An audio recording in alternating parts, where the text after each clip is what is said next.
Chapter 863. In the air 5 miles away, Chiyao Yamamoto, who was in a red robe, used all his spiritual power to escape. At this moment, he was like a frightened bird. He only wanted to escape from Yi Fan as far as possible. As he rushed forward, he would turn back from time to see if Yi Fan had caught up. Seeing that Yi Fan was still standing at the bow of the ship, Chiyao Yamamoto was ecstatic. His life could be considered to have been saved today. With his current speed, he would reach the coast of Japan in less than half an hour. As long as he reached Japan, his safety would no longer be a problem, because his master would sense his spiritual pressure in advance and appear on the shore in time. At that time, even if Yi Fan wanted to make things difficult for him, he wouldn't have the chance. Chiyao Yamamoto thought to himself. But he thought too simply. With Yi Fan's speed, even if he was hundreds of miles away, Yi Fan could still reach him in an instant. Not to mention that Yi Fan was no longer the same as before. He had the mysterious sky secret manual and the proud moon heavenly order, two great powers of tribulation. Whoosh! In the blink of an eye, Chiyao Yamamoto had already rushed more than 10 miles away. Yi Fan was still standing at the bow of the ship with his hands behind his back. He looked at Chiyao Yamamoto expressionlessly. The scene in front of them made the 6 white-clothed ninjas standing at the stern of the ship puzzled. They didn't understand why Yi Fan didn't make a move when Chiyao Yamamoto had already flown more than 10 miles away. It could be seen that Yi Fan didn't come all the way to find Chiyao Yamamoto to say goodbye, but to denounce him. As for how Chiyao Yamamoto had offended Yi Fan, they didn't know. They only knew that no matter who offended Yi Fan, they would end up very miserably. In fact, they were wrong. It wasn't that Yi Fan didn't make a move, but he was waiting for an opportunity. He wanted to make a move when Chiyao Yamamoto was full of joy and felt that he had gotten rid of him. When the opponent was full of hope, he could instantly make them fall into complete despair. That kind of impact was the best way to make the opponent mentally collapse, and that was exactly what Yi Fan was prepared to do. He wanted Chiyao Yamamoto to be hurt both physically and mentally, so that he would lose all hope. Whoosh! Chiyao Yamamoto's figure had already rushed more than 30 miles. Ha ha ha ha ha. Seeing that Yi Fan didn't catch up, Chiyao Yamamoto, who was rushing forward, laughed loudly. It seemed that this fellow knew his place.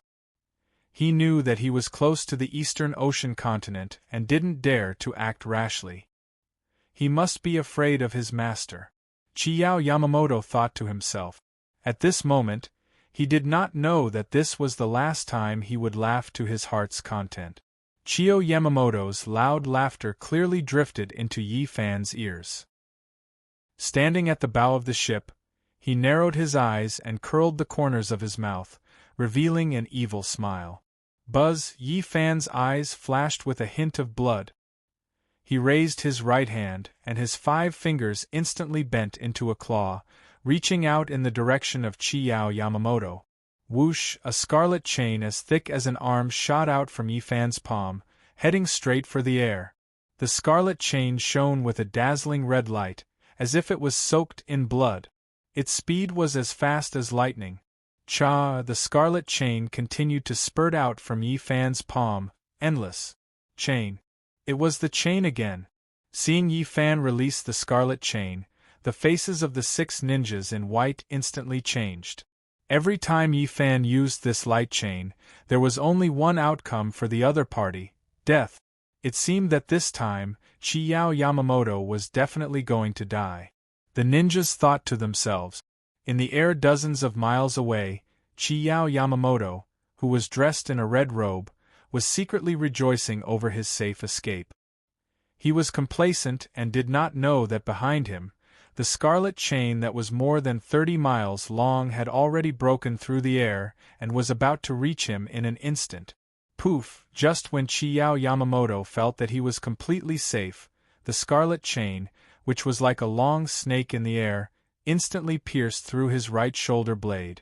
Blood splattered everywhere and his skin was torn open. Chiao Yamamoto's entire right shoulder was directly pierced through by the scarlet chain. Ouch! Chiao Yamamoto let out a miserable scream, which resounded through the air. Whoosh! After piercing through Chiao Yamamoto's right shoulder blade, the scarlet chain did not slow down. It drew a beautiful arc in the air, then turned around directly, heading toward Chiao Yamamoto's left shoulder.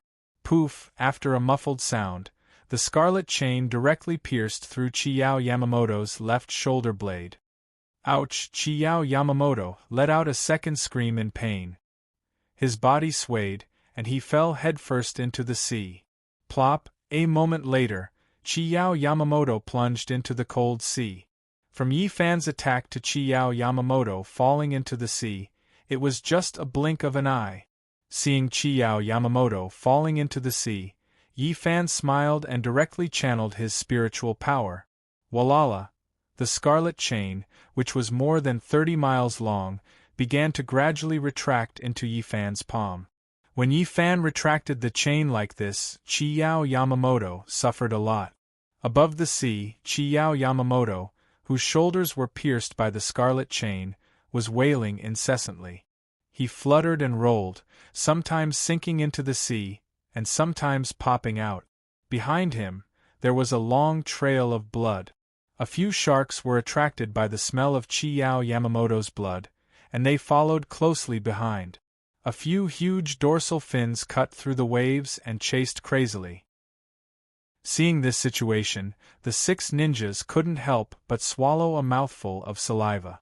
In terms of torture methods, these ninjas were all masters of torture. As long as they fell into their hands, no matter how tight-lipped they would have to speak obediently. However, compared to Yi Fan, who was standing before them, their methods were simply not worth mentioning at all. Amidst the wailing, Chiao Yamamoto, who was rolling in the sea, was directly dragged to the front of the ship by Yi Fan's scarlet chain. At this time, the chain was pierced through his shoulders, and his body was covered in blood. His wet hair was stuck to his bloodless face, and he looked extremely miserable. How was this still an expert? This was completely a pitiful, soulless stray dog. Whoosh! When they rushed to the sea less than 300 feet away from Yi Fan, several sharks instantly turned around and fled. They felt the terrifying aura emanating from Yi Fan's body. In terms of intuition, they were much more sensitive than humans. Why, not running anymore? Yi Fan, who was holding the scarlet chain in his hand, shook the chain and asked Chiao Yamamoto, who was immersed in the cold sea. No. I don't dare. Achoo! The ghastly pale Kiyoshi Yamamoto answered Yi Fan with a trembling voice, and he even sneezed at the same time, causing him to cut an extremely sorry and laughable appearance. Let me ask you, what did you do to Hongji? Yi Fan looked down at Chiao Yamamoto and asked with an expressionless face. Chiao Yamamoto, who was in the sea, trembled and did not dare to speak. Whoosh! Seeing Chiao Yamamoto remain silent, Yi Fan gently pulled the scarlet chain in his hand. Aolo! When Yi Fan pulled the chain, Chiao Yamamoto suddenly howled like a pig being slaughtered. Speak, Yi Fan said coldly. I hit her. Chiao Yamamoto evaded the question and answered Yi Fan. Just hit her? Yi Fan continued to ask. I also, Chiao Yamamoto stuttered and did not want to speak. What else did you do? Yi Fan continued to ask. Also disfigured her face. Chiao Yamamoto replied in a low voice. After Yi Fan heard this, his eyes narrowed. Hearing Chiao Yamamoto's words, the 6 ninjas standing at the stern immediately understood. No wonder Yi Fan was so angry. It turned out that Chiao Yamamoto disfigured Akatsuki's face. This guy is really tired of living. Regarding the relationship between Akatsuki and Yi Fan, who on the warship did not know about it, the relationship between the two of them was not like what it seemed on the surface. The battle with the nether ghosts made everyone see the sincere feelings between the two. This Chiao Yamamoto simply ate a bear's heart and leopard's guts. He actually dared to touch Yi Fan's woman and even disfigured her face. This time, it would be strange if Chiao Yamamoto did not die. Several ninjas came to a conclusion about Chiao Yamamoto's ending. Seeing Yi Fan's sharp eyes, Chiao Yamamoto shivered and lowered his head without saying a word. "Come with me, I'll go back and properly entertain you." As Yi Fan spoke, his body instantly rose into the air and went straight into the clouds. Crash! Chiao Yamamoto, who was soaked in the sea water, was directly lifted by Yi Fan, who was holding the chain, and flew into the air. Ouch! Chiao Yamamoto let out a scream. Amidst the scream, Yi Fan dragged Chiao Yamamoto, who was swinging in the air, and flew in the direction of East Blue. "I wonder how Mr. Yi will torture this guy." Looking at Yi Fan, who gradually disappeared into the horizon, a white-clothed ninja on the ship muttered to himself. "Believe me, it's better not to look at that scene. It will give you nightmares." Another ninja replied.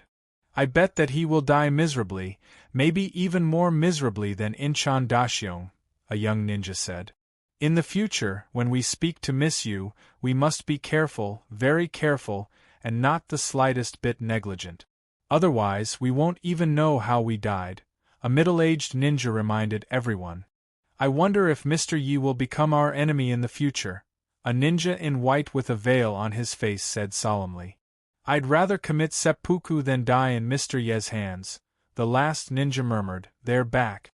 In the spacious and comfortable berth cabin, the white-clothed man standing behind Matsumoto Takeyoshi opened his eyes and said to Matsumoto Takeyoshi. Matsumoto Takeyoshi, who was sitting on the futon and eating rice porridge, asked the white-clothed man without raising his head, "Who's back?" Today was the last day of the 3-day holiday, and the masters were continuously returning to East Blue. Matsumoto Takeyoshi didn't know who the white-clothed man was talking about. "Yi Fan, Chiao Yamamoto," the white-clothed man replied. When Matsumoto Takeyoshi heard the white-clothed man's words, the porcelain spoon in his hand immediately stopped in front of his mouth. "Chiao Yamamoto is back too?" He turned his head and frowned as he asked the white-clothed man. "Yes," the white-clothed man replied. "So, he's still alive?" Matsumoto Takeyoshi put the porcelain spoon back into the bowl of porridge and muttered to himself in surprise. Chapter 864. High up in the sky, Yi Fan stepped on the auspicious clouds with his hair tied up and his robe fluttering in the wind. He had already arrived right above the Wuji battleship. On the deck of the battleship, all the ninjas widened their eyes and looked up at the sky. They weren't looking at Yi Fan's auspicious clouds, but at Chiao Yamamoto, who was hanging under the auspicious clouds. Chiao Yamamoto, whose shoulders were pierced by the scarlet chains, had a pale face. His eyes were tightly shut, and his entire body was wrapped in a thick layer of ice, like a transparent cocoon. He was floating around under Yi Fan's auspicious clouds, and there was no longer any movement from him. Above the clouds, the cold air was bone-chilling. Ordinary experts wouldn't be able to withstand the cold air at such a high altitude, let alone Chiao Yamamoto, whose shoulders were pierced by Yi Fan's scarlet chains. Seeing this, the ninjas were shocked. Didn't Chiao Yamamoto leave yesterday? Why was he in Yi Fan's hands? What did he do to offend Yi Fan? Why was he being tortured by Yi Fan like this? The ninjas couldn't understand. Swoosh! Above the clouds, Yi Fan's heart stirred. He used the cloud-collecting technique to disperse the auspicious clouds beneath his feet. At the same time, he activated his body movement technique and transformed into a dazzling ray of starlight. He descended from the sky toward the warship below. Swoosh!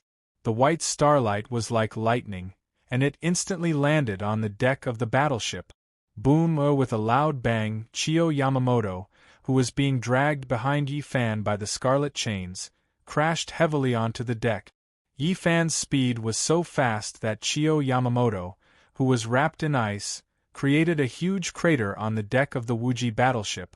Even the Wuji battleship was shaken violently by this force. Ice shards splashed everywhere, and the shock waves spread in all directions. All the ninjas were knocked off balance by the shock wave and retreated one after another. When the battleship regained its balance and the shock wave gradually dissipated, everyone regained their footing. "Greetings, Mr. Yi." After seeing Yi Fan, all the ninjas knelt down on one knee and bowed their heads to salute him.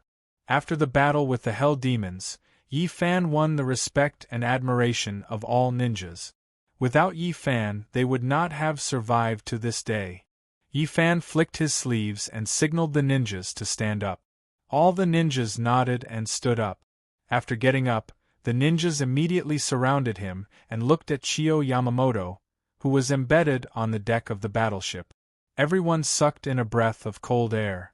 Kiyoshi Yamamoto's shoulders were completely pierced through by Yi Fan's scarlet chains. Yi Fan's fall completely shattered the thick layer of ice covering Chiyao Yamamoto's body. Embedded in the deck, his lips were purple and his body was covered in ice. He looked like a big red fish that had just been defrosted. Yi Fan made such a big commotion that it attracted the experts who had returned to the battleship to come out of their cabins. The blue-clothed man Kakashi Sato, the leader of the 5 boys, the leader of the 4 guardians, Chiyao, the leader of the 4 guardians, Shinichi Funakoshi, Onijiro in a black robe, Bamu Changqing in a white robe, Kamehameha the broken blade, and Chinkong Iha in a big cloak with the word crane written on it, all of them rushed over. When they saw Kiyoshi Yamamoto with his shoulders pierced, all the experts frowned and looked at Yi Fan. "Brother Buffon, you," Onijiro asked Yi Fan.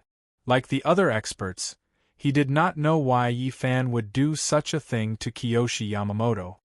"You ask him," Yi Fan said to Onijiro while turning his head to look at Kiyoshi Yamamoto.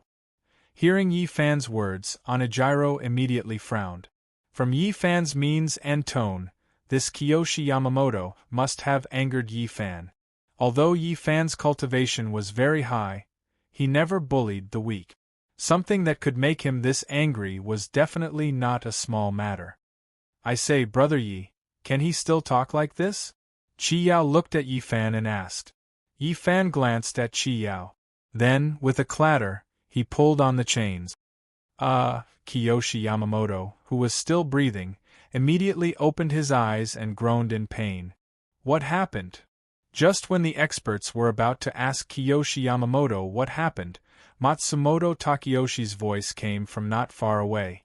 The crowd parted, and Matsumoto Takeyoshi and the white-clothed man Shingo Yamada slowly walked over. Mr.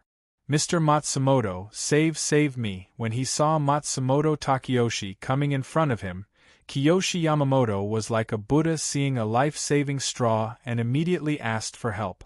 At this moment, perhaps only Matsumoto Takeyoshi had the ability to save him. After all, he still held the true soul of Yi Fan's wife in his hands. Yamamoto? The moment he saw Kiyoshi Yamamoto, Matsumoto Takeyoshi frowned. Everything was as Shingo Yamamoto said before, this guy was really half dead at this time. "Mr. Matsumoto, please, save me," Kiyoshi Yamamoto once again pleaded with Matsumoto Takeyoshi. "Buffon-kun, what's going on?" Matsumoto Takeyoshi looked at Yi Fan and asked, "How did you hurt him like this?" Yi Fan glanced at Matsumoto Takeyoshi and then turned his gaze to Kiyoshi Yamamoto. "Yamamoto, how did you offend Buffon-kun to make him so angry with you?" Matsumoto Takeyoshi saw that Yi Fan did not answer him directly and immediately turned his head to ask Kiyoshi Yamamoto. Kiyoshi Yamamoto wanted to say something but hesitated. "What, you can't say it?" Yi Fan coldly asked Kiyoshi Yamamoto. Kiyoshi Yamamoto lowered his head and remained silent. He had no face to say it. "If you don't want to say it, fine, I'll say it." Yi Fan sneered. "What the hell is going on?" Matsumoto Takeyoshi asked Yi Fan again. "Hongji, come out." Yi Fan shouted Akatsuki's name loudly. This shout was shouted out by urging his spiritual power. His voice was not loud, but it was incomparably deep and echoed endlessly. "Walla! With the sound of the cabin door, Akatsuki, dressed in red and with a veil on her face, walked out of the cabin with her head lowered. Akatsuki? Seeing Yu Hongji walk out, the experts immediately understood what was going on. This matter was indeed related to Akatsuki. The experts thought in their hearts. At this time, Akatsuki's head was wrapped in a headscarf and her face was covered with a veil, only revealing a pair of eyes. She lowered her head and slowly came in front of Yifan. Yifan hugged Akatsuki, looked around at the crowd and said, "Do you all want to see Hongji's appearance?" As soon as Yifan said this, Akatsuki suddenly looked up at Yifan, her eyes full of shock. She had already guessed what Yifan was going to do. Regarding Yifan's words, the experts were puzzled and puzzled. At this time, they were talking about Kiyoshi Yamamoto. Why did they suddenly talk about Akatsuki's appearance? However, the three people in blue, Satokawa, the leader of the 5 children, and Chi Yao, the leader of the 4 protectors, suddenly lit up after hearing Yifan's words. They had long wanted to see Akatsuki's true appearance. The 3 of them were all lecherous and were experts in judging beauties. Yu Hongji's graceful and curvaceous figure, her jade-white skin, and her clear, translucent, and beautiful eyes made the 3 of them drool endlessly. Although she wore a veil all the time, all the signs indicated that this woman was a 1-in-a-million beauty. Hearing Yifan's question, the 3 people's eyes immediately lit up. As soon as Yifan's voice fell, Akatsuki immediately turned around and walked away. However, Yifan firmly held her shoulders, and she couldn't break free. "Everyone, please look." "Cha!" Yifan said and pulled off the red veil covering Akatsuki's face. When they saw Akatsuki's face full of knife marks and purple bruises, everyone present was immediately stunned. Even Matsumoto Takeyoshi and Yamada Shingo, who was standing behind him, sucked in a breath of cold air. What kind of face was this? Thousands of ravines, knife marks, red and swollen bruises, and bloody scabs all over. What kind of beauty was this? She was clearly a female ghost. Who did this? Matsumoto Takeyoshi's face sank and asked in a low voice. As he asked, he turned his head and looked at Yamamoto Kiyoshi. Yamamoto Kiyoshi lowered his head even more. "Woo!" Akatsuki, whose veil was pulled off, covered her face and burst into tears. Yifan hugged her in his arms and patted her back. "Bastard!" Onijiro broke the silence and cursed. The matter in front of them couldn't be more obvious. Yamamoto Kiyoshi, this bastard, ruined Akatsuki's appearance. "Are you still a man to lay your hands on a woman?" Bamu Chongqing gritted his teeth and said to Yamamoto Kiyoshi. "Bastard." Chinkong Iha, who had always been taciturn, said calmly. Yamamoto Kiyoshi's behavior had angered everyone. "You made the trouble yourself. You solve it yourself. I can't help you." Matsumoto Takeyoshi flicked his sleeve and turned to leave. Matsumoto Takeyoshi hated this kind of person to the extreme. "Sir. Sir, save me. Sir." Yamamoto Kiyoshi struggled to crawl behind Matsumoto Takeyoshi and hugged Matsumoto Takeyoshi's thigh and begged bitterly. If Matsumoto Takeyoshi didn't save him, he would die today. "If you knew this would happen, why did you do it in the first place?" Matsumoto Takeyoshi said as he lifted his leg. Crash! Yamamoto Kiyoshi, who was chained to the shoulder, fell to the ground. Matsumoto Takeyoshi stepped away. Hongheim! Hongheim! I was wrong. I am a beast. I am worse than a dog. I beg you. I beg you to spare me this time. I won't dare to do it again. Seeing that Matsumoto Takeyoshi ignored him, Yamamoto Kiyoshi crawled in front of Akatsuki and reached out to hug Akatsuki's thigh. "You dare to do it again." Yamamoto Kiyoshi's words made Yifan furious. Bang!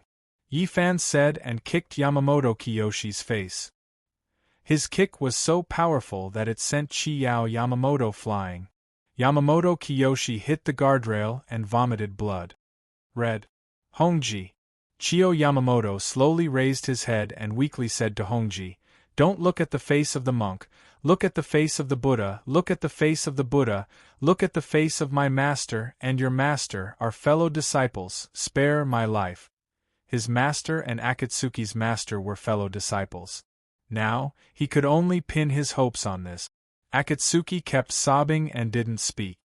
Fellow disciples? Humph, Yi Fan sneered. If you really cared about your fellow disciples, you wouldn't have done this to Hong Heim. Brother Yi, don't talk nonsense with this kind of person. Just get rid of him as soon as possible. Qi Yao impatiently advised Yi Fan. Yi Fan narrowed his eyes after hearing that. His eyes were filled with murderous intent. Walala, with a thought from Yi Fan, the bloody scarlet chain began to flow out from Yi Fan's palm. It slowly wrapped around Yamamoto Kiyoshi from his feet to his head. Surnamed Yi, even if I, Yamamoto Kiyoshi, become a ghost, I will never let you go. Seeing that there was no hope for survival, Yamamoto Kiyoshi spat fire and gritted his teeth as he spoke to Yi Fan. Don't worry, I will make it so that you can't even become a ghost. Yi Fan said and began to slowly activate the scarlet chain in his hand. Walala, as Yi Fan activated the demon spirit, the scarlet chain that wrapped around Yamamoto Kiyoshi gradually tightened. Yamamoto Kiyoshi let out a heart-wrenching groan. Walala, the crimson chains continued to move around his body, tightening around him. Yamamoto Kiyoshi's face began to turn from white to red and then from red to black. At this time, his handsome and thin face had become as big as a pig's head. Drip, drip, countless drops of blood flowed down the scarlet chain and dripped to the ground. Crack, crack, the sound of bones breaking could be heard immediately. Seeing this situation, the experts frowned. Yi Fan wanted to crush Yamamoto Kiyoshi alive. Akatsuki turned her head away and couldn't bear to look at it. Brother Buffon, that's enough. Give him a quick death. Onijiro said to Yi Fan. Yi Fan turned his head and glanced at Onijiro. Then, he turned his head and suddenly opened his eyes. Walala, the scarlet chain instantly tightened. Puff. Chapter 865. In the blink of an eye, Kiyoshi Yamamoto died tragically on the spot. Yi Fan's scarlet chain was formed by the spirit of the heavenly demon. It was extremely powerful and could destroy the opponent's body, soul, and soul. Back then, hundreds of ghost immortal level nether ghosts were killed by Yi Fan's scarlet chain in one move. Their souls were scattered. Now, Kiyoshi Yamamoto had died under his scarlet chain. Crash, after killing Kiyoshi Yamamoto, Yi Fan withdrew the scarlet chain that glowed like blood into his palm. Looking at Kiyoshi Yamamoto's body and soul being destroyed and turned into meat paste, all the experts present couldn't help but frown slightly. They were all top-notch experts. Killing people was nothing out of the ordinary for them. But it was the first time they had seen such a tragic death like Kiyoshi Yamamoto. They were now thinking about one thing. Once they met Yi Fan in the future, would they also die tragically at Yi Fan's hands like Kiyoshi Yamamoto? The blue-eyed boy's face turned pale, and Kawaki Sato felt a chill down his spine. The two of them had developed a deep fear of Yi Fan. This fear penetrated their bones. If all the experts were like this, then the ninjas surrounding the outer layer were even more so. They were dumbfounded and tongue-tied. They stood there in a daze, not even daring to breathe loudly. Yi Fan was too strong, so strong that it was unimaginable. In front of him, a top-notch expert like Kiyoshi Yamamoto was like an ant. Ishii. Yi Fan turned his head and looked at Ishii among the ninjas. Sir, what orders do you have? The pale Ishii answered Yi Fan respectfully. Find a few people to help me clean up this place. Also repair the deck, Yi Fan said to Ishii. After all, the matter of killing Chiyao Yamamoto was his personal matter, and he was duty-bound to do so. Why yes, Ishii replied respectfully. Sorry to trouble you, Yi Fan expressed his gratitude to Ishii. Sir, you're too polite, Ishii replied with a bow. Hongji, come back with me to treat your injuries. Yi Fan said to Akatsuki, who was in his arms, as he used his movement technique. Whoosh the two of them disappeared into thin air. A white starlight soared into the sky and flew toward the small boat behind the battleship. The show is over. It's time to go back and sleep. Chi Yao muttered to himself as he turned around and walked towards his sleeping cabin. The experts glanced at each other and returned to their cabins. Kiyoshi Yamamoto's soul? In front of the wide window, Matsumoto Takeyoshi looked out of the window as he asked Yamada Shingo, who was behind him. Shingo's eyes. Shingo's Yamamoto. Send someone to collect his broken bones and flesh, then send it to Dongying on a fast ship and personally hand it to his master, Takata Yuji. Matsumoto Takeyoshi said calmly. Also, you must tell him the whole story. Sir, you mean, Shingo Yamamoto asked Matsumoto Takeyoshi. Yamamoto came to seek refuge with me, and he was killed on my ship. I have to explain this matter clearly. Matsumoto Takeyoshi turned around and sat down on the futon. I don't want that guy to find trouble with me. I understand what you mean, sir, but… Shingo Yamamoto frowned and hesitated. But what? Matsumoto Takeyoshi picked up the teapot and poured tea as he asked Shingo Yamamoto. I heard that Takata Yuji has no descendant. He only has this one beloved disciple, and he has always treated him like a son. Furthermore, he is extremely narrow-minded and vengeful. If he finds out about this, he will definitely find trouble with you and Yi Fan, Shingo Yamamoto replied with a serious expression. Takata Yuji was not someone easy to deal with. It was said that this person's attainments in sorcery were extremely high, and his puppet techniques were unparalleled in the world. Furthermore, his swordsmanship was extremely strange. Once he used it, it was extremely crazy. He would not stop until he had cut his opponent into pieces. Because of this, the Japanese swordsmanship world gave Takata Yuji a nickname. Mad Blade Takata. This guy was not an ordinary person. Even Shingo Yamamoto, whose swordsmanship had reached perfection, was somewhat afraid of this person. One could imagine how strong this person's combat power was. I want him to come. Matsumoto Takeyoshi smiled as he picked up the teacup and took a sip. Whoosh! On the deck of the boat, Yi Fan and Akatsuki appeared out of thin air. Follow me in, Yi Fan said as he opened the cabin door and slowly walked in with Akatsuki. Sir, you're back. Oda Ono, who was dressed in a white robe, greeted Yi Fan. However, when she saw Akatsuki standing behind Yi Fan with a veil covering her face, Oda Ono was immediately stunned. Miss Mochizuki? Oda Ono asked in surprise. She had no idea what had just happened on the battleship. Akatsuki turned her head to the side and did not say anything. She did not want others to see her current appearance, especially this woman who had intimate contact with Yi Fan. Oda, I'll explain this matter to you later. Yi Fan said to Oda Ono.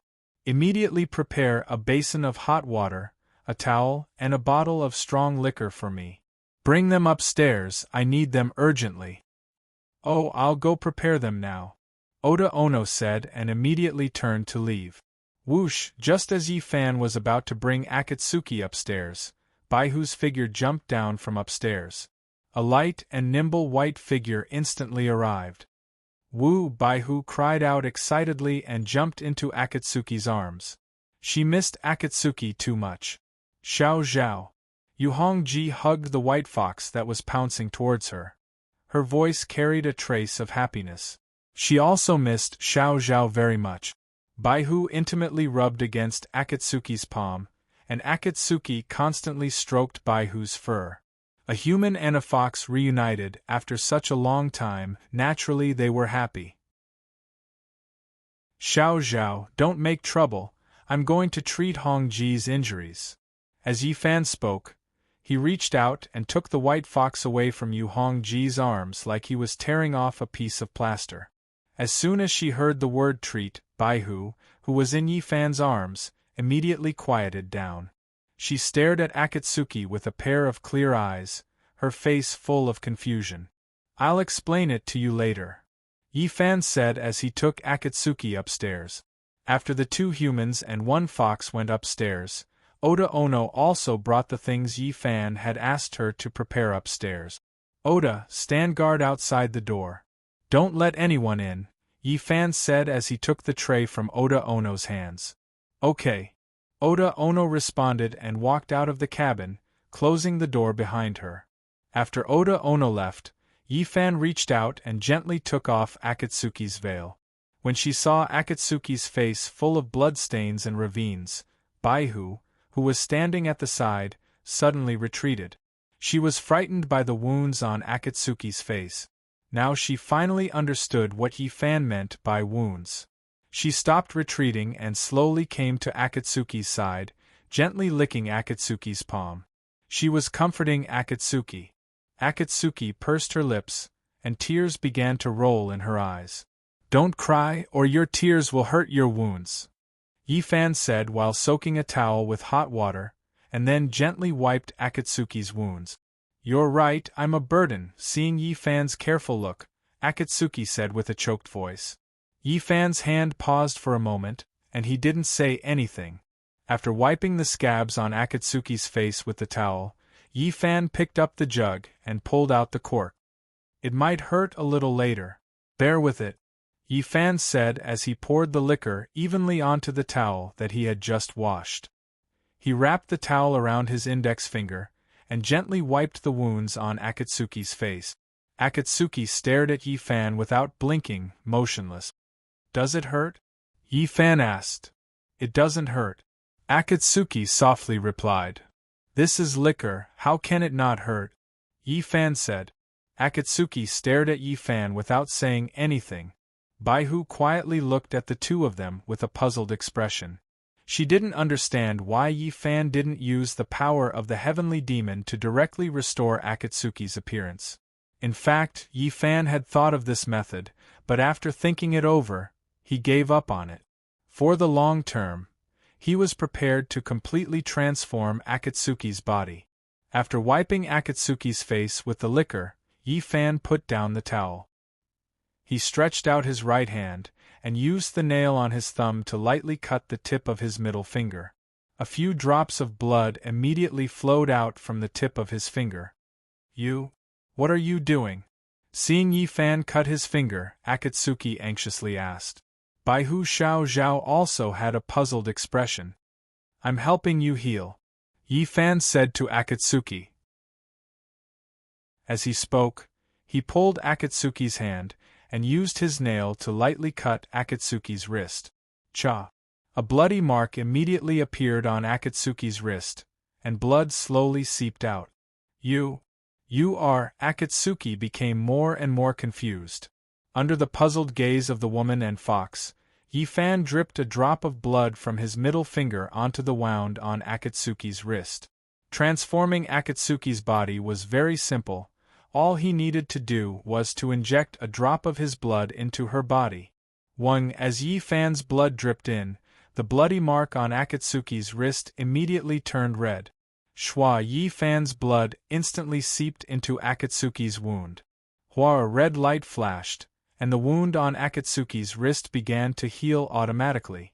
Not only did the wound on her wrist begin to heal, but the wounds on Akatsuki's face also began to glow red, and quickly healed. She could only feel an incomparably hot current surging through her body, and it was extremely domineering. From now on, no matter what kind of injury you suffer, you can heal on your own, Yi-fan said to the red-faced Akatsuki. The blood flowing in his body was no longer ordinary blood. During the battle with Gui Linglong, the Spirit Phoenix and the Moon Phoenix had worked together to create a new body for him. In other words, his blood now contained the mysterious heaven secrets, the proud moon heavenly order, and the heavenly demon power, 3 great spiritual powers. Chapter 866. As soon as Yi-fan said that, Akatsuki was shocked. Her face was flushed red as she hurried to the basin and looked into the water. Yuhongji was stunned by what she saw. However, the countless wounds on her face had already completely healed, and she was as good as new. Not only that, her skin was even fairer and more tender than before she was injured. Right now, she was even more beautiful than before. Akatsuki kept looking at herself in the water and was filled with joy. She caressed her beautiful face as if she was in a dream. To be honest, even she felt that she was as beautiful as a fairy in the water. Don't make yourself suffer in the future. You have to fight back when you have to. Yi Fan said to Akatsuki as he wiped the blood on his finger with a towel. Buzz, a red light flashed on his middle finger, and the wound healed instantly. Akatsuki pursed her lips and lowered her head as she replied softly. After receiving the nourishment of my spiritual blood, you will feel light and relaxed for a period of time. You won't feel sleepy at all. You might even feel your blood boiling and be inexplicably excited. Yi Fan said to Akatsuki, you don't have to worry about these phenomena. You will slowly get used to it.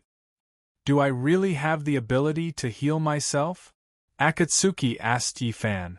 If you don't believe me, you can try.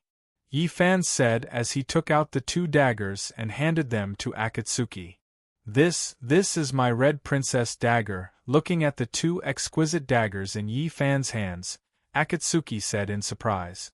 As she spoke, she took the 2 daggers from Yi Fan's hands. The 2 daggers in her hands were exactly the same. They were smooth and had a simple design. It was obvious that they were made by famous craftsmen. Yi Fan was a descendant of the Divine Weapon clan, so this was an easy task for him. I saw that your Red Princess saber had already broken into 2 pieces.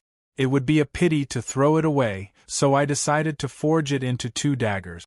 This way, it can still stay by your side. Yi Fan said to Akatsuki. Thank you. Akatsuki looked up at Yi Fan and said gratefully. It's a piece of cake, Yi Fan said calmly. Akatsuki lowered her head and didn't say anything else. Yi Fan, on the other hand, sat there quietly without saying a word. At this moment, the 2 of them really wanted to say something to each other, but they didn't know how to start.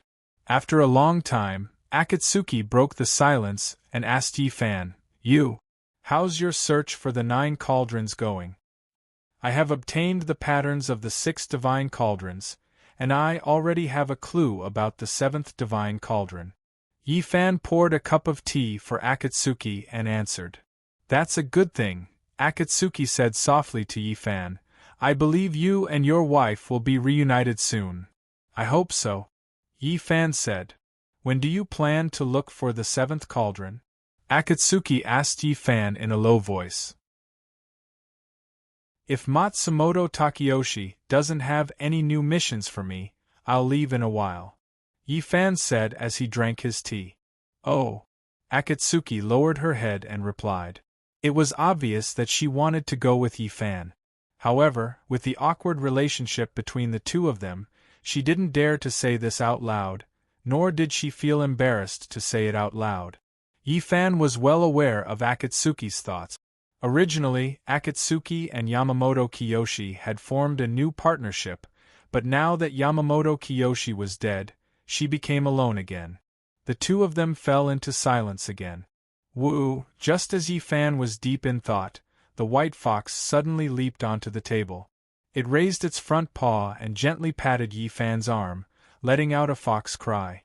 After patting Yi Fan, Baihu turned to look at Akatsuki, and then looked at Yi Fan again. Yi Fan frowned after seeing this. Xiao Zhao was hinting for him to bring Akatsuki. It was used to the 3 of them traveling together. Thank you for healing me this time. If there's nothing else, I'll go back first. Akatsuki, who had been silent with her head lowered, bowed slightly to Yi Fan and said. As she spoke, she put the veil back on her face and slowly got up. You're leaving now? Yi Fan frowned and asked Akatsuki. Your search for the cauldron is more important. I can't disturb you, Akatsuki, who got up, said softly to Yi Fan. Be careful. Take care. After that, Akatsuki turned around and walked to the cabin door. Do you want to go with me? Just when Akatsuki, who was in a daze, opened the cabin door, Yi Fan's voice came from behind her. Is that really okay? Yi Fan's words made Akatsuki immediately turn around and ask in surprise. I may be in danger this time. I want you to help me take care of Xiao Zhao. Yi Fan said to Akatsuki. Okay. Akatsuki nodded her head like a little chick pecking rice. An hour later, 2 people and 1 fox appeared high up in the sky. Above the auspicious clouds, Yi Fan's hair was tied up and his black robes fluttered in the wind. Beside him, Akatsuki held Baihu in her arms as her red robes fluttered. Baihu lay lazily in Akatsuki's arms and comfortably took a nap. Everything seemed to have returned to the past. The heavenly dog appears on the southwest border. Is it referring to the heavenly dog devouring the moon? The red-robed Akatsuki asked Yi Fan. Along the way, Yi Fan had already told her everything that had happened recently. From the appearance of Kuji Junichiro and the revelation of the shocking secret, to the cultivation of the proud moon heavenly scripture, to the Devil Palace's emergency, to the bitter battle with Gui Linglong, to the difficult victory, to marrying Yumoji as the Devil King's wife, to receiving news of Gui Linglong's divine cauldron, Yi Fan told her everything. Of course, he did not hide the reason for marrying Yumoji as the Devil King's wife. After listening to him, Akatsuki's face was filled with shock and could not recover for a long time. She did not expect Yi Fan to experience so many things in such a short period of time. She did not expect Matsumoto Takeyoshi to be so scheming and cunning. It should be the heavenly dog devouring the moon. Yi Fan replied. Throwing a stone to test the waters and making friends through gambling. Akatsuki frowned and said, Could it be that we have to win the yin-yang eccentric old man that Gui Linglong mentioned to get the exact location of the divine cauldron? I'm not sure about that. Yi Fan frowned and said, Gui Linglong only left behind these few sentences and nothing else. Could there be a trap here? Akatsuki reminded Yi Fan. Probably not. Yi Fan said to Akatsuki, although Gui Linglong's methods are ruthless, he is not an ungrateful person. The clue he gave us must be real. Akatsuki nodded slowly. Before we reach the southwest border, I will use the blood creation technique to create a new doppelganger to confuse Gui Yanqian Seeker. Yi Fan turned to Akatsuki and said, For safety reasons, I will also create a doppelganger of you and Xiao Zhao to prevent any flaws. After these doppelganger leaves, we will disguise ourselves and take the road. In order to deal with Gui Yanqian Seeker, Yi Fan was extremely careful and did not even dare to fly. If he flew, he would definitely attract Gui Yanqian Seeker's attention. In that case, it would only reveal that he was hiding something. I'll listen to you, Akatsuki said to Yi Fan. Yi Fan nodded and began to activate the auspicious clouds to focus on their journey. He had to reach the southwest border before nightfall. After half an hour, Yi Fan pushed the auspicious clouds aside and landed on the ground. The two of them landed in a dense forest in the middle of a mountain range. The mountain range was high and the forest was dense, with few people around. It was the best place to hide. After landing on the ground, Yi Fan stretched out his finger and gently cut his left wrist. Cha! A line of blood appeared on his wrist. Scarlet blood flowed out from the wound on his wrist. Yi Fan closed his eyes and began to activate the heavenly demon power. The blood that flowed out from his wrist glowed red and shone brightly. Drip, the bright blood started to drip down. Following that, a jaw-dropping scene appeared. After Yi Fan's blood landed on the ground, it started to expand and gradually turned into a human figure covered in red light. This was Yi Fan's blood creation technique. Akatsuki was shocked. In the blink of an eye, the red light disappeared and turned into a black-robed Yi Fan with a golden crown. This Yi Fan stood quietly in front of Yi Fan and looked at Yi Fan with a smile. This scene shocked Akatsuki so much that she was tongue-tied. Her mouth was half open and her jaw was almost dislocated. Even though she had mentally prepared herself, she was still shocked by the scene in front of her. Baihu widened her eyes in disbelief. She carefully walked in front of Yi Fan, and looked at him carefully. Xiao Zhao. Yi Fan spoke in human language and spoke to Baihu. This Xiao Zhao scared Baihu so much that she jumped into Akatsuki's arms. This Yi Fan could actually speak, and his voice was exactly the same as Yi Fan's. Drip. Drip. Yi Fan closed his eyes and continued to use the blood creation technique. Following that, a Akatsuki with Baihu in her arms appeared out of thin air. This Akatsuki was wearing a red robe and had a blood-colored veil covering her face. Baihu was sleeping soundly in her arms and looked exactly the same as Yi Fan. Seeing this, Akatsuki instinctively took a few steps back. Seeing that another Baihu had appeared, Baihu immediately bared her teeth and growled in protest. Xiao Zhao, stop fooling around. These are all fake. Yi Fan opened his eyes and said to Baihu. Baihu turned her head and glared at Yi Fan. She stopped growling. Whoosh! Yi Fan waved his sleeves at the three doppelgangers in front of him. Swoosh! Swoosh! Swoosh! The three doppelgangers instantly flashed and disappeared. Where did they go? Akatsuki stuttered as she asked Yi Fan. Wandering around, Yi Fan said. They won't cause you trouble, right? Akatsuki continued to ask. Don't worry. They are controlled by my primordial spirit. They won't cause any trouble, Yi Fan said to Akatsuki with a smile. Oh my God, Akatsuki muttered to herself in shock. Chapter 867. The doppelgangers are gone. It's time for us to disguise ourselves. Yi Fan said to Akatsuki, same old rules. This time, we will still pretend to be husband and wife. Akatsuki nodded. Yi Fan slowly walked in front of Akatsuki.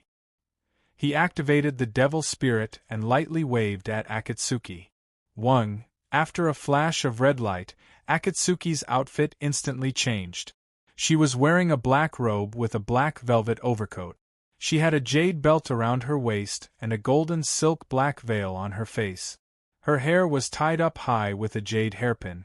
She looked neat and tidy with an outstanding temperament. At this moment, Akatsuki was wearing a black outfit. She was holding a phoenix wing saber.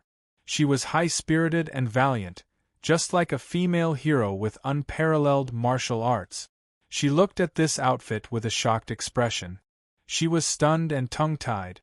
Yi Fan's transformation had far exceeded her imagination. The Devil Bone Realm's Sky Demon power was really powerful.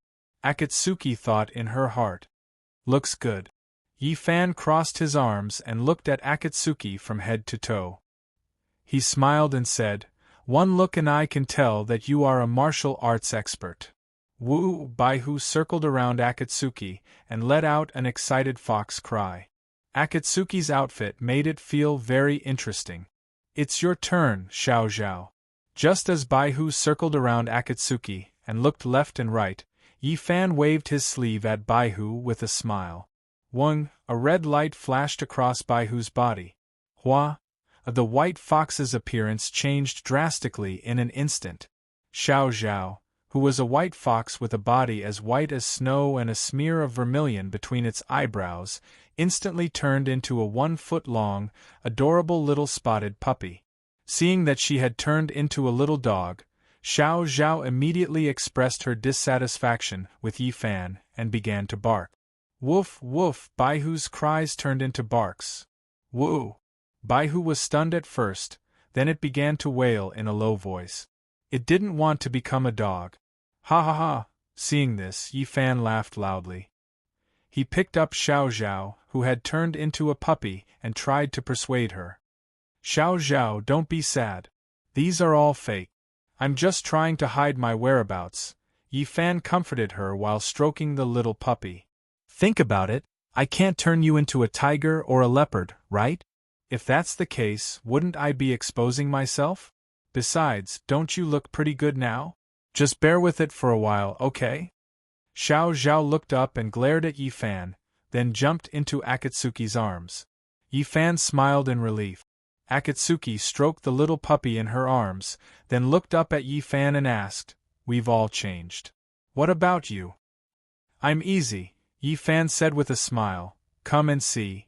While smiling, he activated the demon spirit and spun in a circle. Buzz, as the red light flashed all over Yi Fan's body, his appearance changed in an instant. The 8 treasures' jade gauze robe had turned into a snow-white robe. His silver hair had turned into black hair. Even Yi Fan's fair and handsome face had turned into a heroic bronze color. Like Akatsuki, he was also wearing a black velvet cloak and a golden crown. "How is it? Not bad, right?"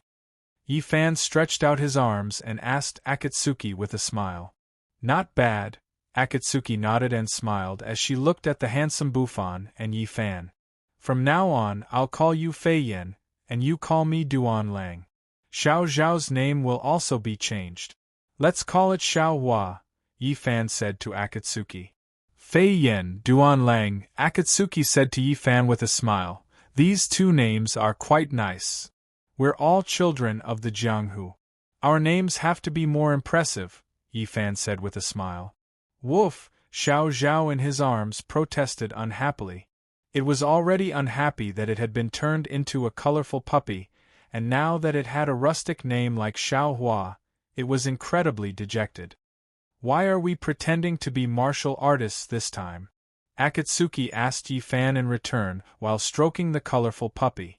In the past, when the 2 of them hid their identities, they would usually pretend to be normal people like beekeepers.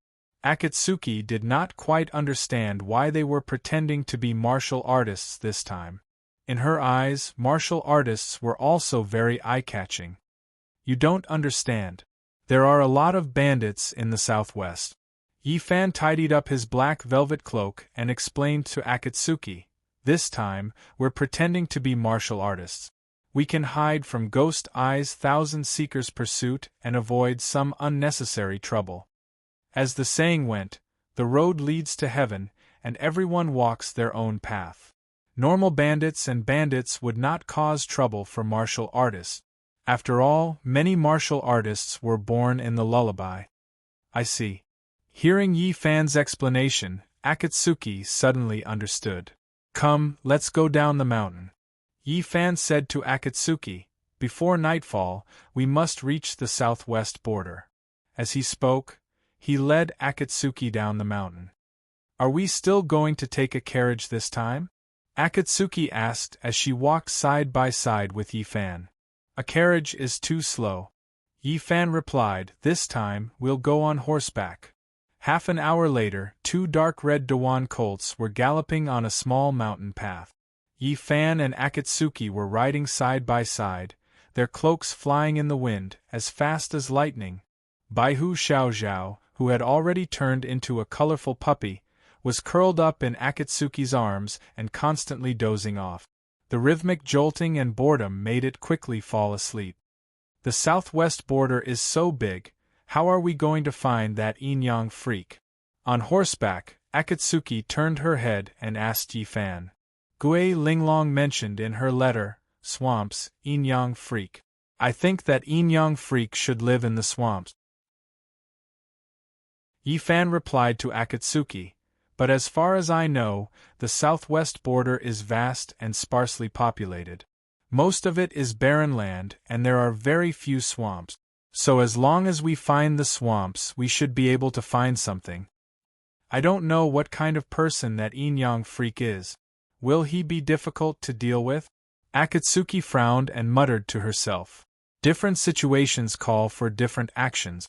Yi Fan looked ahead and said calmly and powerfully, "As long as there is a divine cauldron, I am determined to get it." Akatsuki nodded. The 2 stopped talking and focused on their journey. Along the way, in order to prevent the horses from collapsing, Yi Fan secretly transferred a trace of spirit energy into the 2 horses.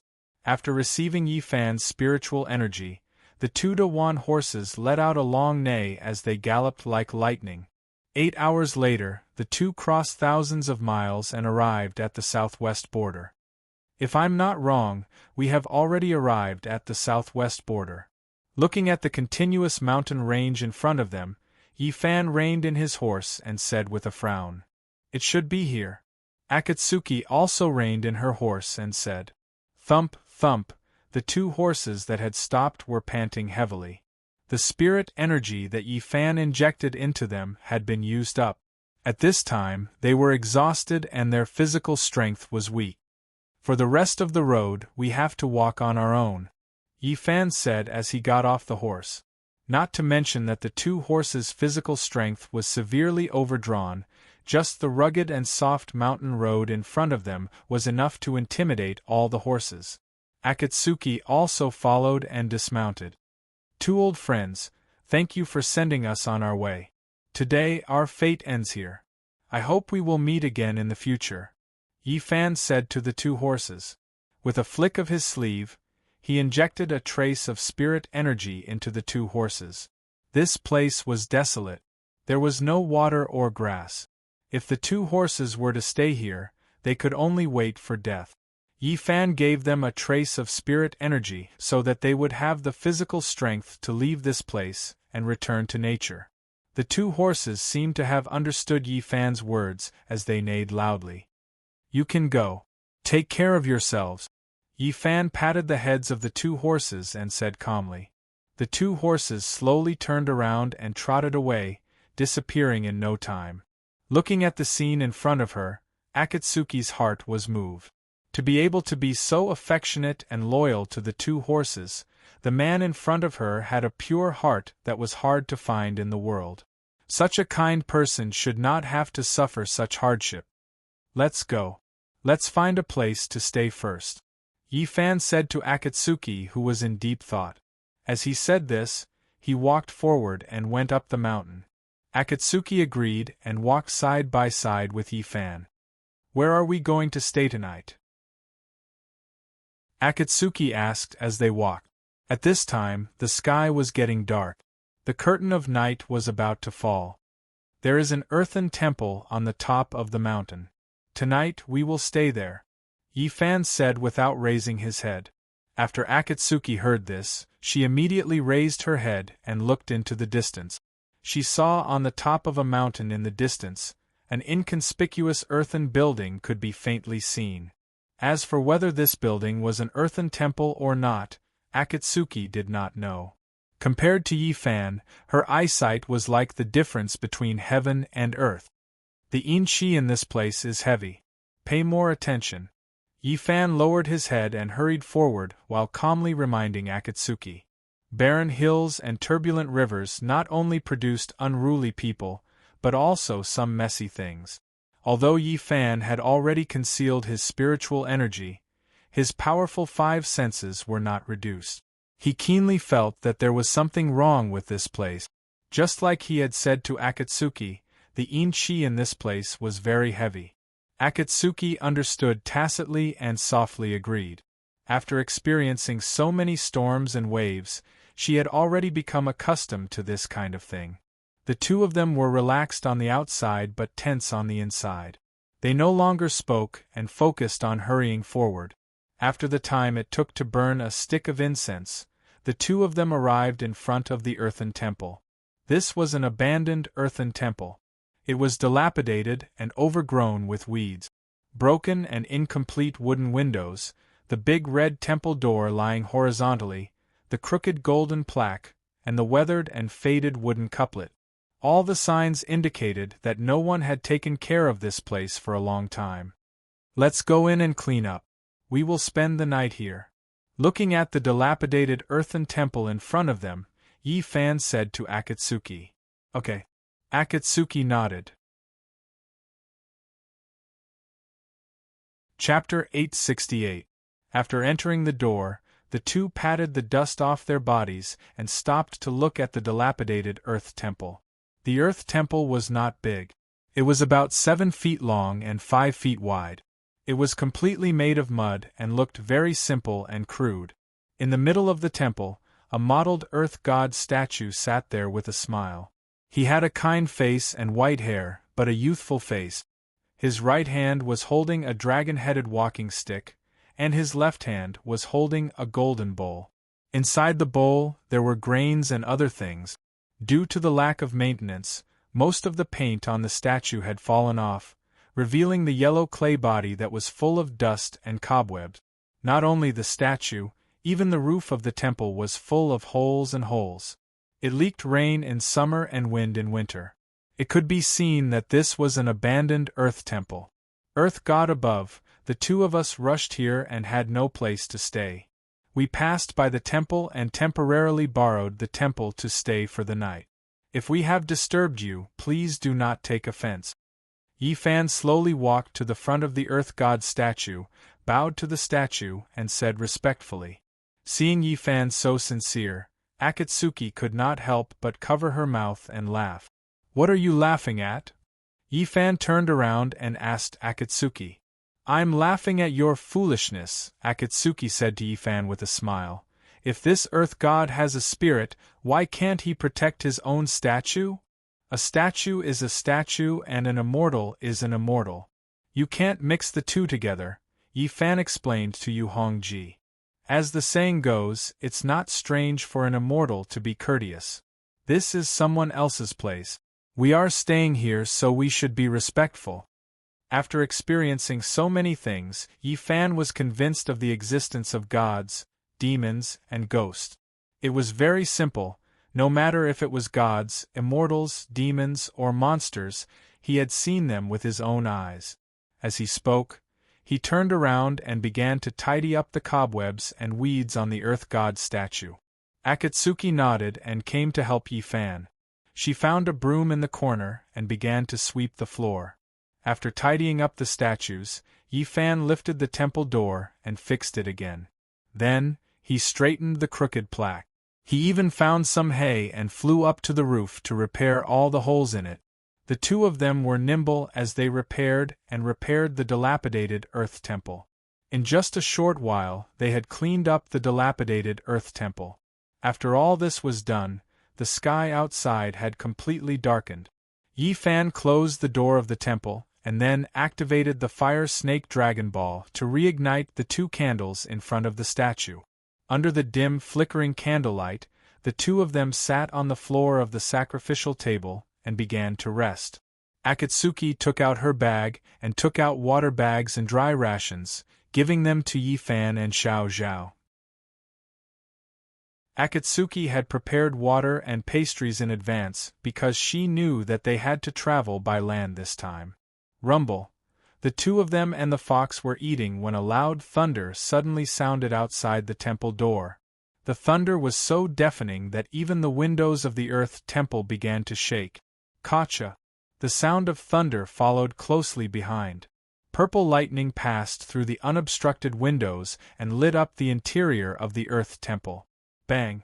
The two loud noises scared the white fox, Xiao Zhao, who was in the middle of eating, into Yu Hongji's arms. Akatsuki's expression changed and she looked up at Yi Fan.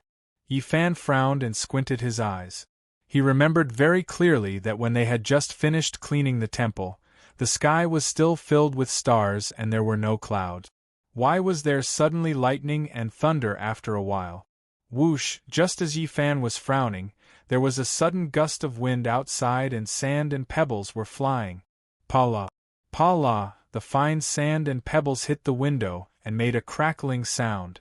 Walala! On the offering table in front of the earth god's statue, the two candles began to flicker. On the wall, the figures of the two people were distorted by the flickering candlelight as they danced crazily. The strange scene in front of her made Akatsuki's hair stand on end as she was greatly alarmed. She instinctively grabbed Yi Fan's hand as her eyes were filled with fear. Akatsuki felt fear towards demons and ghosts from the bottom of her heart. She was an expert in using a knife and not an exorcism expert. Yi Fan patted Akatsuki's hand, indicating for her not to be afraid. Akatsuki nodded her head like a chick pecking at rice, and then sat down opposite Yi Fan to beside Yi Fan. She was after all a woman. Yi Fan slowly stood up and walked to the window. He squinted his eyes and looked outside. He saw a large cloud of black gas, which looked like a mist, floating rapidly towards the Earth Temple from 100 miles away. The black gas was over 100 feet in size, and it was extremely dense. Above the black gas, thunder and lightning intersected and rumbled non-stop. What a strong Qi! Yi Fan was alarmed when he saw the situation. When it rains, it pours. When the ship is late, it encounters a headwind. The reason why he had concealed his spiritual aura was to avoid Ghost Eye's Thousand Seekers' surveillance. But because of that, he had attracted the attention of the other demons. If it were any other time, these demons would be running for their lives and would not dare to come close to him. Clearly, this fella who was approaching the Earth Temple had treated him as an ordinary person. How troublesome! Yi Fan cursed in his heart. As he thought, he returned to the Earth God's statue. Huff! The flickering candlelight was extinguished by Yi Fan. The moment the candlelight was extinguished, the entire room became pitch black and one could not even see their own fingers. Seeing Yi Fan extinguish the candlelight, Akatsuki was even more afraid. Quick, hide behind the statue. In the darkness, Yi Fan whispered to Akatsuki. What happened? Akatsuki asked Yi Fan in horror. I don't have time to explain to you. Quick, hide. Yi Fan urged Akatsuki. Akatsuki swallowed a mouthful of saliva and hugged the shivering little puppy in her arms, hiding behind the Earth God's statue. Remember, if I don't call for you, don't come out. Yi Fan's voice came from the darkness.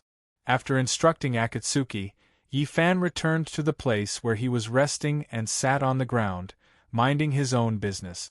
Huff! Just as he sat down, a howling gust of wind came from afar and blew directly into the temple. Clang! The 2 wooden doors of the Earth Temple fell to the ground.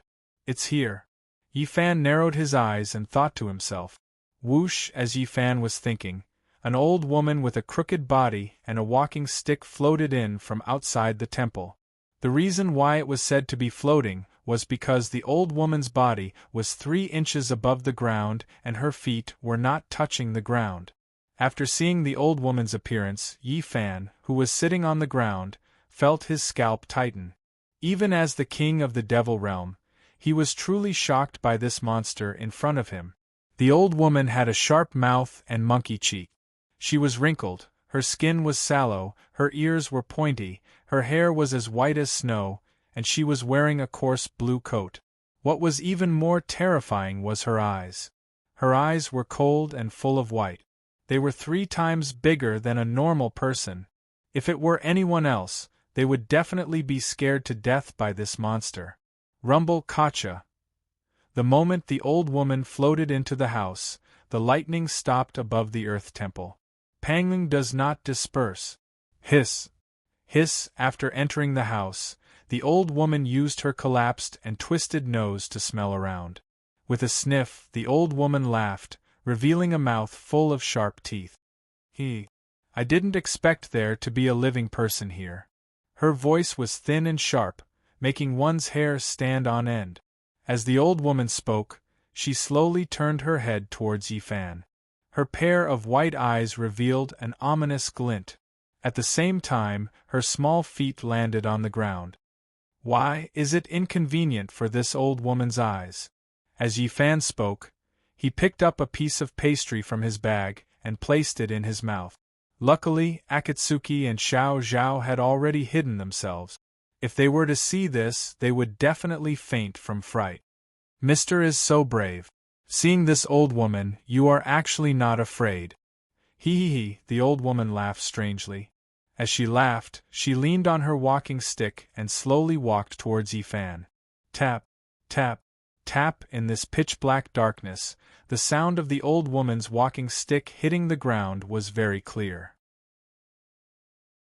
Behind the Earth God statue, Akatsuki, who was hugging the little dog, covered her mouth tightly with her hand, afraid that she would make a sound. Her face was pale, and her heart was beating wildly. Although she did not see the old woman's terrifying appearance, Just hearing her voice was enough to make her tremble in fear. Come, come, come, old woman, please sit. Let this junior read your fortune and see how scary you are. Yi Fan said with a smile as he looked at the terrifying demonic creature that was constantly approaching. Hee, that's good. The old woman laughed. I didn't expect you to be a fortune-teller. As the old woman with the walking stick spoke, she arrived in front of Yi Fan. A putrid stench suddenly rushed towards him, causing him to faintly feel nauseous. Mister, please take a look, hee. The old woman moved her face closer to Yi Fan and laughed strangely. Buzz, just as the old woman finished speaking, a layer of green light suddenly lit up on her face. At the same time, the old woman opened her mouth, revealing a scarlet tongue and a mouth full of fine sharp teeth. In the green light, the old woman opened her bloody mouth and stared with her huge white eyes. Her thin and long blood-red tongue trembled. She was even more terrifying than the evil spirits of hell. Old woman's appearance is really strange. Yi Fan pretended to be surprised. I've seen so many fortunes, but this is the first time I've seen such a strange one. Hee, is that so? The old woman laughed and asked Yi Fan, how strange? Your appearance is the sign of longevity. If I'm not wrong, you're at least a few 100 years old, right? Yi Fan asked the old woman. Hee, you're right. The old woman laughed. Even I don't know how long I've lived. What are you doing in the middle of the night in such a desolate place? Yi Fan changed the topic and asked the demon. I'm hungry. The old woman looked at Yi Fan with her white eyes and laughed strangely. Hungry? Yi Fan asked. In that case, I have water and pastries here. Would you like to eat? Hee. I'm not a vegetarian, I only eat meat. The old woman moved her face closer to Yi Fan and said with shining eyes. A few drops of stinky saliva flowed out from her bloody mouth and dripped to the ground. Why, old woman, don't tell me you want to eat me. Yi Fan asked with a smile. What do you think? The old woman licked her lips with her scarlet tongue and laughed. Don't you know how to read fortunes? Why don't you read your own fortune and see how long you have left? Old woman, you have such a good appetite. Yi Fan smiled and said, Aren't you afraid that you won't be able to digest it? Don't worry, this old woman has a good appetite. Chapter 869.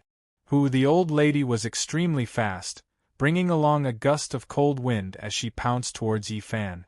Her fingers were like hooks, her fangs were exposed, and her long red tongue was trembling madly. *CK your mother. Seeing that the old lady refused a toast only to be forced to drink a forfeit, Yi Fan lost his patience. This old lady is seeking her own death, she can't blame anyone else. With a flick of his white robes, he lifted his leg and gave the old lady a vicious kick. Swoosh! Yi Fan's kick was extremely fast, like a shadow. Bam! Yi Fan's kick was extremely accurate, landing squarely on the old lady's terrifying and malevolent face. Ouch! The old woman let out a painful howl, and her crooked body was immediately sent flying. Bam! The old lady slammed heavily into the wall opposite Yi Fan and fell to the ground. Clang! The dragon head walking stick in her hand also fell to the side. Shameless old lady! Yi Fan scolded the old lady softly as he rubbed the soles of his shoes on the ground. This old lady's mouth reeked of rot and her saliva was so foul that Yi Fan felt that she had dirted his shoes. What a pity for the pair of golden boots on my feet. Yi Fan thought to himself. Ouch! Ouch! The old lady who had fallen to the ground groaned as she slowly climbed up from the ground. Who would have thought that such a refined-looking fortune-teller like you would have such strength? Ouch! The old lady picked up the walking stick that had fallen to the ground and gasped for breath. She did not expect that not only was this young man not afraid of her, he was even born with such strength. This was something that she had never encountered in her hundreds of years of life. Hurry up and scram before I lose my temper, Yi Fan said as he picked up the waterskin beside him and took a sip. Right now, he needed to hide his identity and could not display too much of his abilities. More importantly, he could not use his spiritual energy easily. Otherwise, Ghost Eye Qian Seeker might find out. It was precisely because of this that he wanted to make this old monster retreat in the face of difficulties and scram as soon as possible. This old woman has lived for so many years, but this is the first time someone has dared to speak to me like this. As the old woman spoke, she slowly raised her head and looked at Yi Fan. As soon as she raised her head, Yi Fan, who was sitting opposite her, frowned in disgust and felt slightly nauseous. At this moment, the old woman's left eye had already burst out, hanging above her cheekbone. Her originally collapsed nose was slanted to one side, flattened. Her pointed chin drooped down in an exaggerated manner, constantly shaking. The corners of her mouth were completely torn, all the way to her ears. Yi Fan's kick was so powerful that it had completely deformed the old woman's facial features. Originally, this monster's appearance was already very frightening. Under Yi Fan's kick, this old woman became even more unrecognizable. At this moment, Yi Fan was filled with regret. If only that kick hadn't landed on his face. Yi Fan thought to himself as his stomach churned. What's wrong? Do I not look good now? The terrifying old woman cackled strangely as she reached out and stuffed the huge eyeball hanging from her cheekbone into her dark eye socket. She leaned on her walking stick and slowly walked toward Yi Fan again. Your current appearance is no longer the appearance of a long-lived person, Yi Fan said to the old woman with a frown. If you take another step forward, I will lose my patience. Ioyo, tsk. The old woman laughed in a thin and sharp voice. Young man, don't think that you can make me retreat just because you have some brute strength. Let me tell you, you young man, I will definitely eat you up today.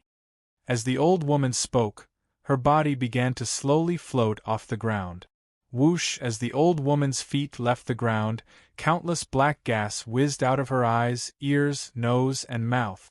The black she was as thick as ink. It danced around the old woman's body and coiled around her.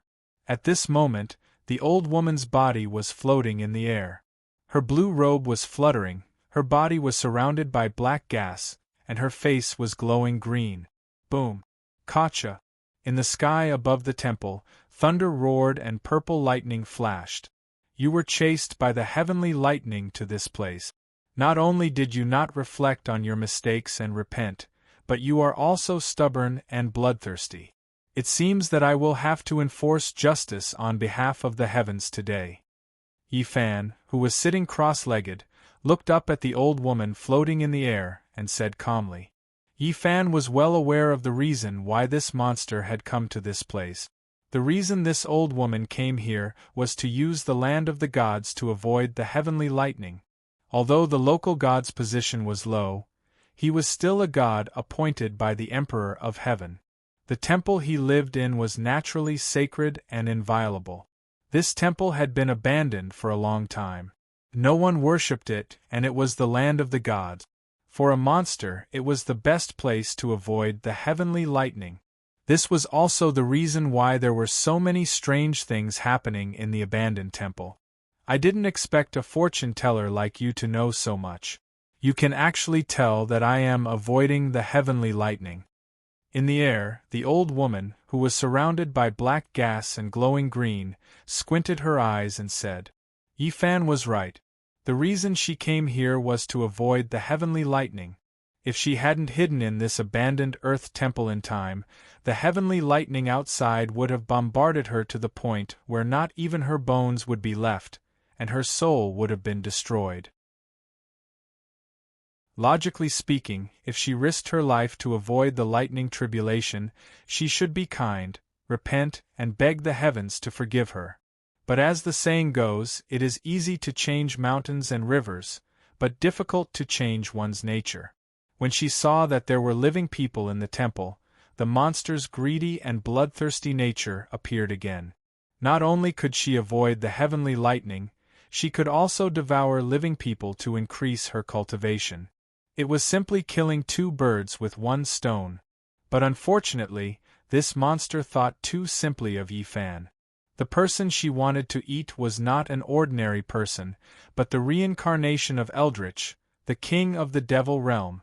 If she knew that the fortune-teller in front of her was the king of the devil realm who survived the heavenly lightning tribulation during the devil-slaying conference, she probably would not have the guts to eat Yi Fan even if he patted his stomach and asked her to eat him.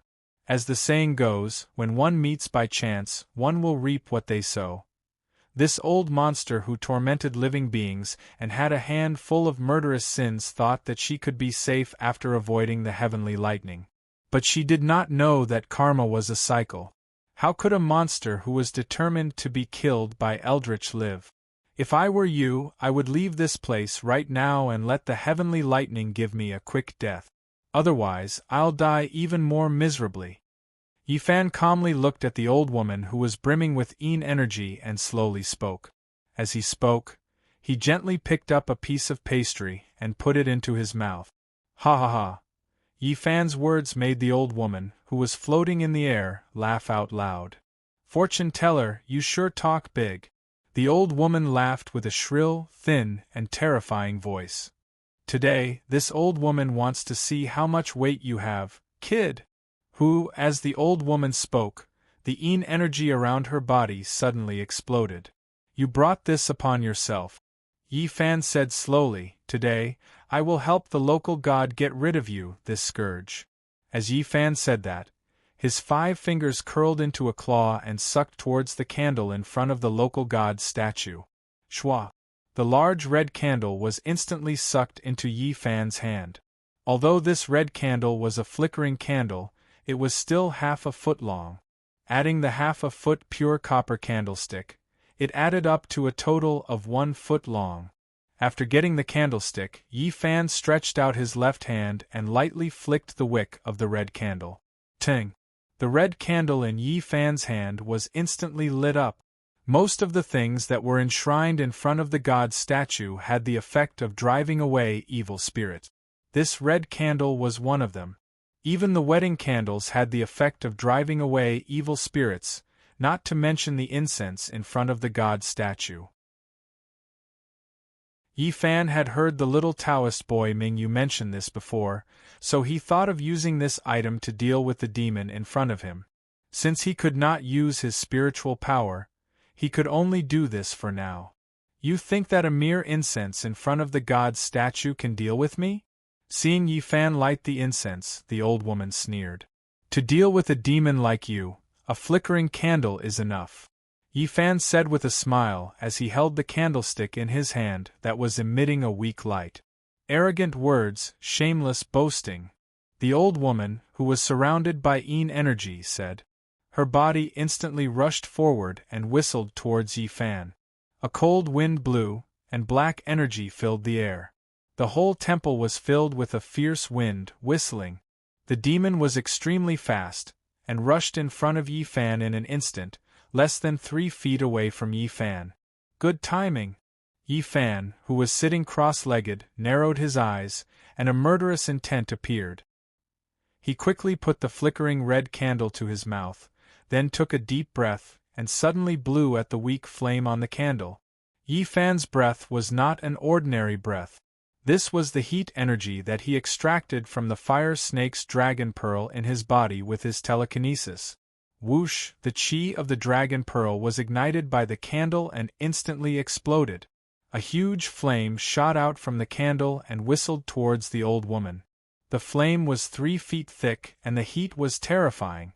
Its momentum was fierce, and the light was so strong that the whole temple was instantly illuminated by the fire. The fire in front of the deity, the dragon pearl's chi of the fire snake, and Yi Fan's strong blowing, the power of the flame was imaginable. Whoosh! In the blink of an eye, the terrifying old woman was engulfed by the explosive flames that came at her at high speed. Ting! The old woman's bent body was directly pushed back by Yi Fan's domineering flame. Ah! In the blazing flame, the old woman let out a horrifying wail. At this time, her body was surrounded by flames, and the flame was burning fiercely. Bang! Bang! Bang! The old woman's body was like popping beans and like dry wood, crackling. She twisted her body crazily, and screamed continuously. Yi Fan gently blew out the candle in his hand, and quietly looked at the demon who was crazily rolling in the flame. There was no pity in his eyes. The old woman, who was surrounded by flames, was flailing around wildly, and bumping around. She accidentally rushed out of the temple like a headless fly, and came to the front of the temple. Gotcha! The moment she rushed out of the temple, a dazzling purple lightning fell from the sky, and struck the old woman directly. Bang! As soon as the heavenly lightning struck her body, the old woman's body instantly exploded. Sparks flew in all directions and fell down. After the lightning, everything returned to its previous calm. The old woman, who was arrogant just a moment ago, had her soul scattered, and her body and soul were destroyed. Lightning, fire. She did not escape from the two major disasters. Crash! A charred object fell in front of the temple. Yi Fan walked out of the temple slowly, and bent down to pick up the object.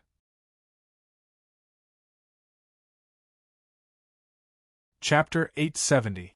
Sha, after the heavenly thunder, it began to drizzle in the night sky, making rustling sounds. Fian, Xiaohua, come out. It's all right now.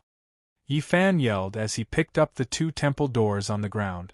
Seeing Yi Fan calling her, Akatsuki, who was hugging the little flower dog, immediately poked her head out from behind the statue and looked at Yi Fan. At this moment, her face was pale and her eyes were filled with fear. Just now, there was a strong wind in the temple and a raging fire. Then, there was the rolling thunder outside. The loud sound of thunder really scared her. It's all right now. Come out quickly. Seeing Akatsuki peeking outside, Yi Fan, who was installing the temple doors, smiled and said. Akatsuki then walked out from behind the statue with Xiao Zhao in her arms. Then, where's that old woman? Akatsuki, who was still in shock, came to Yi Fan's side. She looked around vigilantly and stuttered as she asked Yi Fan. First, I burned her with fire. Then, she was struck by heavenly thunder. Yi Fan was busy with his hands as he answered Akatsuki. Could it be that the thunder just now was? Akatsuki asked in shock. That's right. Yi Fan replied. That monster originally wanted to hide from the heavenly thunder here. In the end, it was greedy and ended up being burned by fire and struck by lightning. Then what kind of monster was that? Akatsuki asked Yi Fan again. Yes. After installing the temple doors, Yi Fan patted the dust off his hands as he turned to look at Akatsuki and asked with a smile. Don't tell me it's some kind of wolf, tiger, or leopard. Akatsuki asked with a frown. This place is yellow soil everywhere. It's barren and dry. How could there be wolves, tigers, and leopards? Guess again. Yi Fan smiled as he walked in front of the statue of the earth god and lit the two candles again. As soon as the candlelight was lit, the temple became bright again. If it's not snakes, scorpions, tigers, or leopards, then are they snakes, insects, rats, and ants? Akatsuki asked. It's not snakes, insects, rats, or ants either. Guess again. Yi Fan came to a corner of the temple and sat against the wall. I can't guess. Akatsuki sat down next to Yi Fan and shook her head. Let me remind you, this monster is not a living creature. Yi Fan smiled as he picked up a piece of pastry and threw it into his mouth to chew. Not a living thing? Akatsuki frowned. Could it be a ghost or a zombie? This Yao is not a ghost or zombie. Yi Fan smiled at Akatsuki. But it is related to corpses. Not zombies, but related to corpses. Akatsuki asked with confusion. What could it be? A coffin. Yi Fan looked at Akatsuki and said. A coffin? When Yu Hongji heard this, she was shocked. You're saying that the old woman is a coffin, that's right. Yi Fan leaned back against the adobe wall behind him and said, That old woman is a coffin. A coffin can also become a spirit? Akatsuki was surprised by Yi Fan's words. She had heard of animals becoming spirits, but she had never heard of a coffin becoming a spirit. There are all kinds of strange things in this world, Yi Fan calmly replied. In the investiture of the gods, even the pipa and broom could become spirits, let alone a coffin. The charred and blackened object that had fallen in front of the temple was none other than the remaining coffin lid. There was also a word engraved on it, memorial. After Akatsuki heard this, she was so shocked that she could not speak for a long time. The coffin obtained the blood energy, corpse energy, and resentment of the dead, and was coincidentally buried in the land of extreme evil. There will definitely be problems. Sigh. Yi Fan let out a long sigh. I wonder how many innocent people have died tragically at the hands of that old woman. Why do we have to run into everything? Yu Hongji muttered to herself. I said before, I am an inauspicious person. Whoever follows me will be unlucky. Yi Fan sighed. Even spirits are no exception. After he finished speaking, Yi Fan picked up the water bag and opened the stopper. He placed it next to his mouth and gulped it down. Akatsuki pursed her lips and remained silent. It's getting late, let's sleep. Yi Fan put down the water bag and said to Akatsuki. Akatsuki responded. The two of them carried some hay and spread it on the ground, then each lay down on it. Akatsuki hugged Xiao Zhao and slept beside the statue of the earth god. Yi Fan directly laid down at the entrance of the temple to protect their safety. The two of them did not speak for the entire night. In the blink of an eye, it was the morning of the next day. When Akatsuki opened her eyes, it was already late in the morning. Last night, she was so frightened that she could not sleep peacefully until very late. You're awake? Outside the temple, the black-robed Yi Fan smiled and said to Akatsuki. At this time, he was sitting on a withered tree stump, constantly fiddling with the fire in front of him. The fire was crackling and crackling, it had already turned into charcoal. You're awake so early? Akatsuki rubbed her eyes and walked out of the temple. At this time, outside the temple, the air was fresh and moist, mixed with the fragrance of the earth, making people feel very comfortable. Seeing that you were sleeping so soundly, I didn't dare to wake you up. Yi Fan said with a smile while fiddling with the fire. Why are you starting a fire so early in the morning? Akatsuki stretched and asked Yi Fan. To get you some game to try. Yi Fan said with a smile. Game? Akatsuki was pleasantly surprised and asked Yi Fan. I just walked around to see if there were any swamps nearby. Yi Fan said, while I was at it, I caught 2 pheasants in the bushes a few miles away. It's just right for our breakfast. Did you find any swamps? Akatsuki asked. Yi Fan shook his head.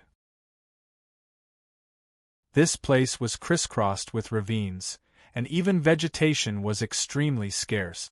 There was no swamps at all. If not for Gui Linglong's words, he would not have believed that there would be swamps in this place. The southwest border is so big, it must be difficult to find swamps. Akatsuki comforted Yi Fan.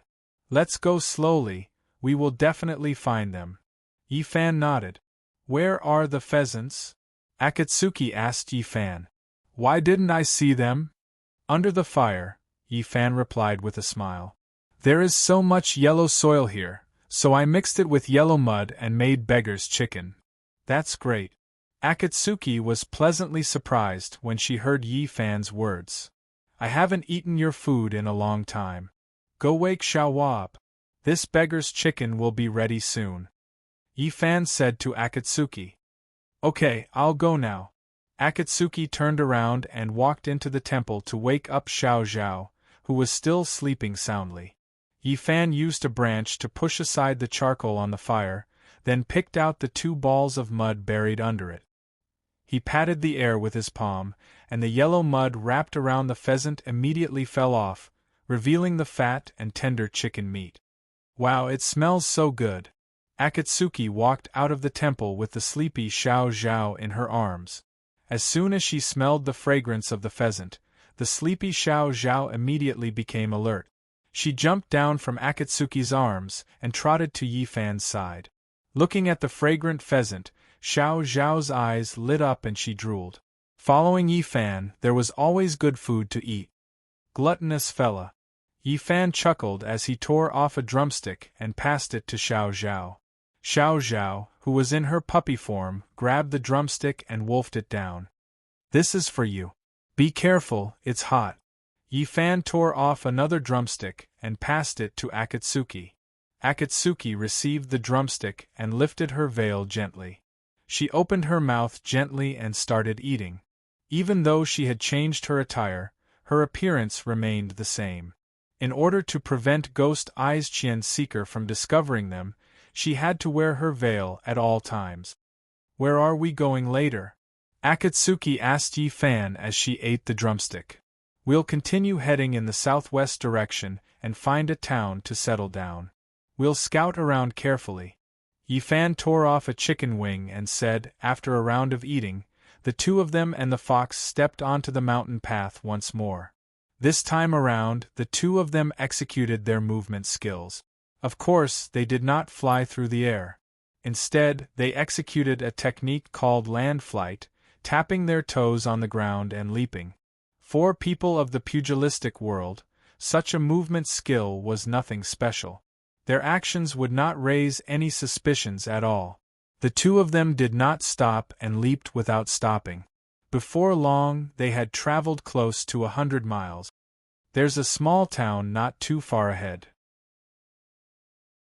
Let's go there to settle down, Yi Fan said to Akatsuki beside him. With his eyesight, he quickly discovered where the crowd was gathered. All right. Akatsuki nodded. After the time it took for half an incense to burn, the two of them arrived at the main street of the small town. It was already morning, and the streets were bustling with activity. When she caught sight of the scene before her, Akatsuki was stunned. This was truly a place where bandits roamed freely. Be it men or women, old or young, everyone was carrying a blade. Even a 7- or 8-year-old child had a half-foot-long dagger strapped to his waist. On both sides of the main street, weapon shops could be seen one after another, and they were everywhere. Rows upon rows of weapon racks were hung with all kinds of weapons.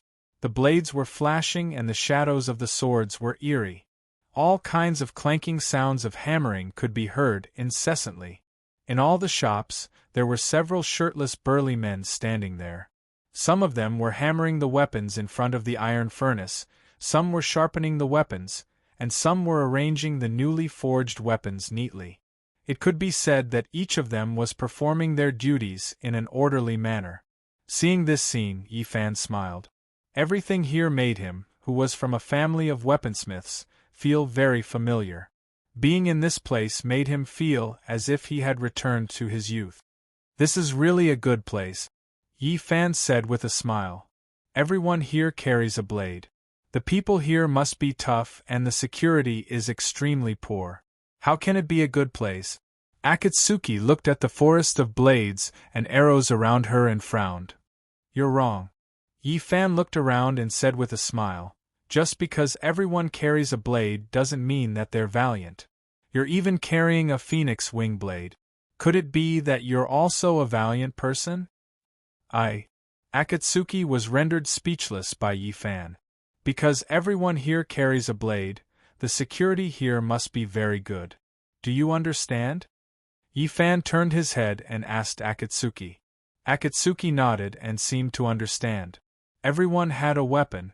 Naturally, they were wary of each other and didn't dare to cause trouble. In this way, the security was excellent. Let's go and take a look, Yi Fan said and stepped forward. Chapter 871. Seeing that Yi Fan was interested, Akatsuki smiled and walked side by side with him.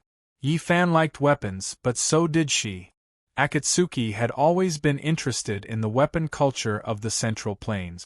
This was a rare opportunity for her to come across a weapon town, so of course she would not miss it. The two of them strolled around the streets with great interest. In this town, other than the restaurants and brothels, there were weapon shops everywhere. It was simply a man's paradise. Japanese, Mongols, Persians, Europeans, and Tibetans. On the main street, all kinds of non-humankind beings had gathered here, walking in and out of all kinds of weapon stores. Most of them were weapon dealers, bringing their country's special weapons here to sell at a high price. Then they would bring some Central Plains weapons back to their country to make a huge profit. Other than these foreign people, there were also tourists who came because of its reputation. From the highest officials to the nobles, from the nobles to the bandits, from the bandits to the bandits, all of them were present at the same time. It could be said that there were all kinds of people here. They only came here for one thing. He wanted to get himself a handy weapon. Officials bought weapons for two reasons. One was to look at them, and the other was to protect themselves. Most of them were children of officials and liked to hide their identities and go out to play. And if they brought their official sabers around, it would be easy to expose their identities. So they came here to look for weapons that they liked. They could hide their identities and not lose their noble status. Bandit families only bought weapons for one purpose: to kill people. When they chose weapons, they were never picky like officials. They wanted things inlaid with gold, inlaid with jade, or carved with dragons and phoenixes. In their eyes, these things were simply superfluous. Weapons were weapons as long as they could kill people. What was the use of having so many fancy things? Bandit families only had two requirements for a weapon. One was to be handy and the second was to be sharp. A weapon that could satisfy these two requirements was a good weapon. So as long as they heard the customer's request for a weapon, the owner of the weapon shop would be able to deduce the customer's background, whether they were an official or a bandit. Of course, they did not care about the customer's identity. As long as the customer could afford it, they could provide any weapon, even official sabers. Whether the customer was an official or a bandit, black or white, it had nothing to do with them. They only sold weapons and did not care about anything else. To them, inquiring about a guest's identity was a great taboo. It could even cost them their lives, because the more one knew, the faster one would die. It was because of this unwritten rule that the weapons here were famous and sold well overseas. Yi-fan and Akatsuki walked and stopped, strolling around the various weapon stores. The weapons here were not only of high quality, but also varied in variety. Sabers, spears, swords, halberds, axes, hooks, forks, longbows, crossbows, darts, concealed weapons, it could be said that they had everything. Not only that, but there were also many foreign weapons here. Sharp arrowheads with black gunpowder, poison needles and concealed weapons, Persian scimitars, Mongolian long swords, Japanese battle swords, European knight swords, all kinds of weapons that could be named were here. I never thought that there would be such a place in the great Ming dynasty. Looking at the dazzling array of weapons, Akatsuki said in surprise. It was the first time that she had seen such a scale of excellent weapons. Where there are people, there will be Jianghu. Where there are Jianghu, there will be fighting. Where there is fighting, there will naturally be weapons. Yi-fan slowly walked as he said to Akatsuki, "This is the Southwest. Bandits are rampant here. It is normal for a place like this to appear." Akatsuki nodded.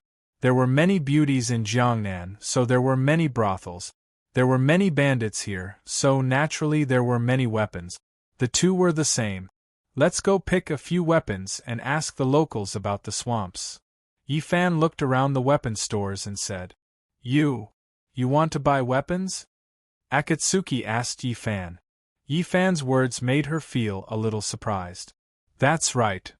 Yi-fan turned his head to look at Akatsuki and said with a smile, "Could it be that you lack weapons?"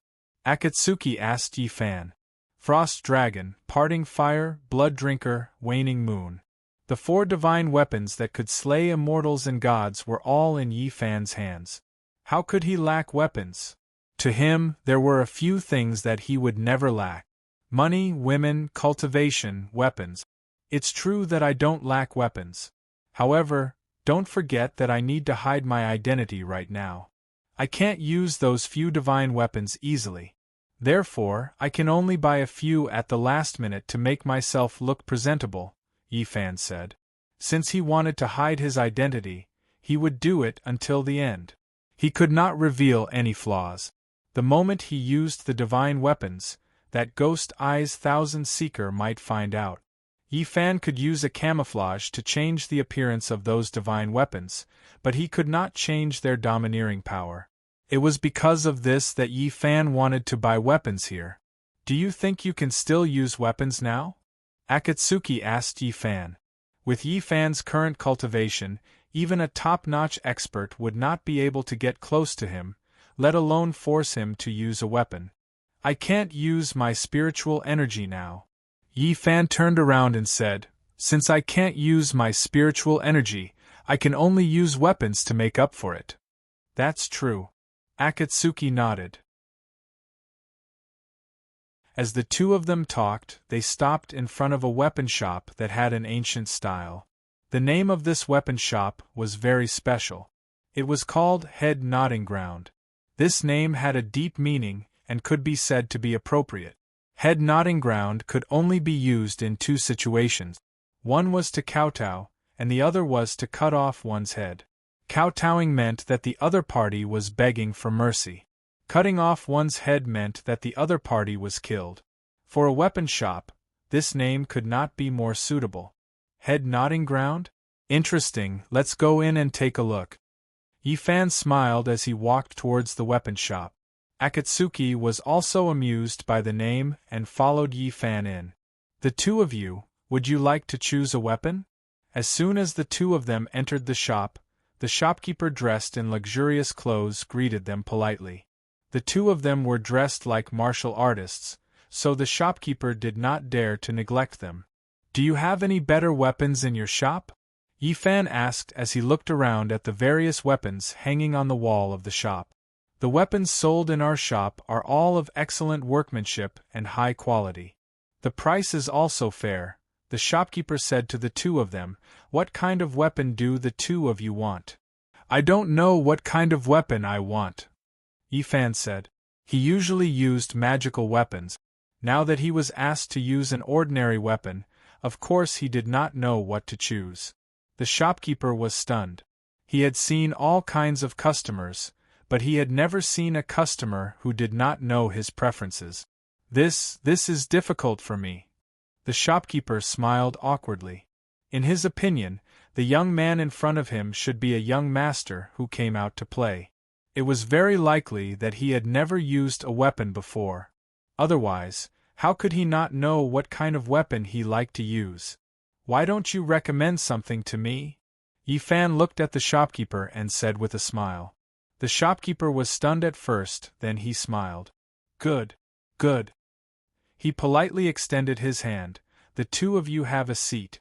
I will recommend a few good weapons for the two of you. It seemed that he would make a lot of money today. The shopkeeper was secretly happy. Yi Fan nodded and slowly walked in with Akatsuki. They sat down at a tea table in the shop. Serve tea for the two of you. The shopkeeper shouted to the staff inside and sat down opposite the two of them with a smile. The staff brought the tea tray and placed it on the tea table. The shopkeeper waved to the staff, and the staff immediately bowed and left. I see that the young hero's body is slender, and his body is vigorous. If you carry a sword, it would be very suitable. The shopkeeper poured tea for the two of them and said with a smile. He began to recommend a weapon for Yi Fan. Oh, is that so? Yi Fan picked up the fragrant tea and placed it by his mouth as he gently blew on it. Our shop has just forged a new sword. The sword is 3 feet and 3 inches long. It has a beautiful design and is extremely sharp. It is worth 1,000 taels of silver. I wonder if the young hero is interested? The shopkeeper said to Yi Fan. He purposely mentioned the price so that the other party would have an idea. This way, if the other party felt that the price was too high, he could recommend another weapon. I can take a look. Yi Fan took a sip of the fragrant tea and said to the shopkeeper. Good. When he heard Yi Fan say, I can take a look, the the shopkeeper's face immediately lit up. "Bring the June K sword for the young hero to take a look," the shopkeeper shouted to the staff. Not long after, a strong man walked over with a long and narrow wooden box. He handed the wooden box to Yi Fan with both hands, and Yi Fan took it with one hand. The wooden box was made of Phoebe Jinan wood. It was extremely luxurious and heavy. Yi Fan didn't care about this at all. He directly placed the wooden box on the tea table and reached out to open it. Inside the wooden box, there was a golden sword in front of him. The sword's appearance was extremely beautiful. It was embedded with 7 colored gems and carved with flowing clouds and flames. Yi Fan reached out to take the sword out of the wooden box and held it in his hand. Clang! He held the hilt with one hand and pulled the sword out of the scabbard. The sword's spine was straight and the blade was sharp. It was snow-white and emitted a cold light. June K. Yi Fan held the sword in front of him and said softly as he extended his sword finger and lightly stroked the blade. "How is it, young hero? Is this sword to your liking?" the shopkeeper asked Yi Fan with a smile. "It is indeed a good sword," Yi Fan said as he stroked the blade. "But unfortunately, this sword is tough but boneless. It can barely be called a refined weapon." Whoosh! As Yi Fan spoke, he put the sword back into the scabbard and put it back into the sword box.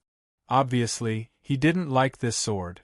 When Yi Fan said this, the shopkeeper sitting across from him was shocked. The young man in front of him only took a few glances and accurately pointed out the flaws of this sword. This person is an expert. Moreover, he was a first-rate expert. The shopkeeper was shocked.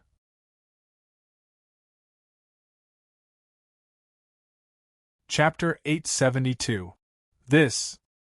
Hearing Yi Fan's question, the shopkeeper immediately frowned. This June K sword was already the best treasured sword in the shop. "If you don't have anything else, then we will take our leave." Yi Fan put down his teacup and turned around to face Akatsuki. "Fian, let's go take a look at the other shop." As he spoke, he slowly stood up. "Young hero, please wait." Seeing that Yi Fan was about to leave, the shopkeeper immediately stood up and said, "What? Shopkeeper, do you still have something good?" Yi Fan asked the shopkeeper in return. "Our shop has a high-grade treasured sword that is forged from black iron. Its light is as cold as snow, and if you touch it, it will break. Young hero, would you be interested?" The shopkeeper cupped his hands towards Yi Fan and asked solemnly. "Black iron treasured sword?" Yi Fan asked. "Yes." The shopkeeper replied. "This sword weighs 33 kilograms. Would you be used to it?" He was implicitly asking Yi Fan if he had the strength to use this sword. A 33-kilogram sword was not something an ordinary person could wield. However, once this sword was used, its power would not be ordinary. As the saying goes, a sword is light while a sword is heavy. The sword's purpose was to chop. If it was too light, it would not be able to display its full power. As long as it is a good sword, it doesn't matter if it is heavy or not. Yi Fan replied. "Since that is the case, I will order someone to bring this sword for young hero to see. Young hero, please sit." The shopkeeper extended his hand and invited Yi Fan to sit. "Okay." Yi Fan smiled and returned to his seat. "Bring that ball-bearing sword to young hero," the shopkeeper shouted to the workers inside. The two clerks standing behind the counter looked at each other with a shocked expression on their faces. They did not expect the shopkeeper to recommend this sword to a customer. This sword was good in every way, but it was too heavy. Many customers shook their heads after testing the sword's weight. However, although they were shocked, the two workers still followed the shopkeeper's instructions and brought out the sword. That's right, they brought it out. Bang! A huge box that was 4 feet long and half a foot wide was placed next to Yi Fan. The entire box was black in color and was completely made of stainless steel. At the top of the box there was a shiny copper ring. It seemed that the saber inside was indeed extraordinary. Otherwise, it would not have been sealed in such a thick and heavy saber case. Yi Fan thought as he looked at the fine steel scabbard beside him. The shopkeeper gently waved his hand, and the two assistants immediately retreated. Young hero, please take a look. This is the rolling jewel knife. It's worth 8,000 taels of silver. The shopkeeper said to Yi Fan. The price of this saber was 8 times the price of the Jun Kei sword. It was obvious how powerful it was. Yi Fan glanced at the shopkeeper, then grabbed the copper ring with one hand and gently lifted it. Clang! Following Yi Fan's gentle lift, a shining saber slowly rose from the scabbard. The saber was 4 feet long and had a smooth arc. It shone with a cold light and a dense cold air. It was so bright that it pierced into people's eyes. The treasured saber was simple and elegant. It was obvious that it was a good saber. Yi Fan extended his finger and lightly flicked the saber's body. Buzz! The sound of the treasured saber was deep and resounding. It was like the roar of a tiger and the roar of a dragon. It is indeed a treasured saber made of black iron. After hearing the reply, Yi Fan said, If I'm not wrong, a lot of pine carbon must have been used in the process of forging this saber. Furthermore, an extremely rare meteorite was added into the black iron. That's why it has such a strong and soft quality. The moment Yi Fan said that, the shopkeeper turned pale with fright. This person's ability to appraise weapons was simply breathtaking. With just a light flick, he was able to deduce so many details.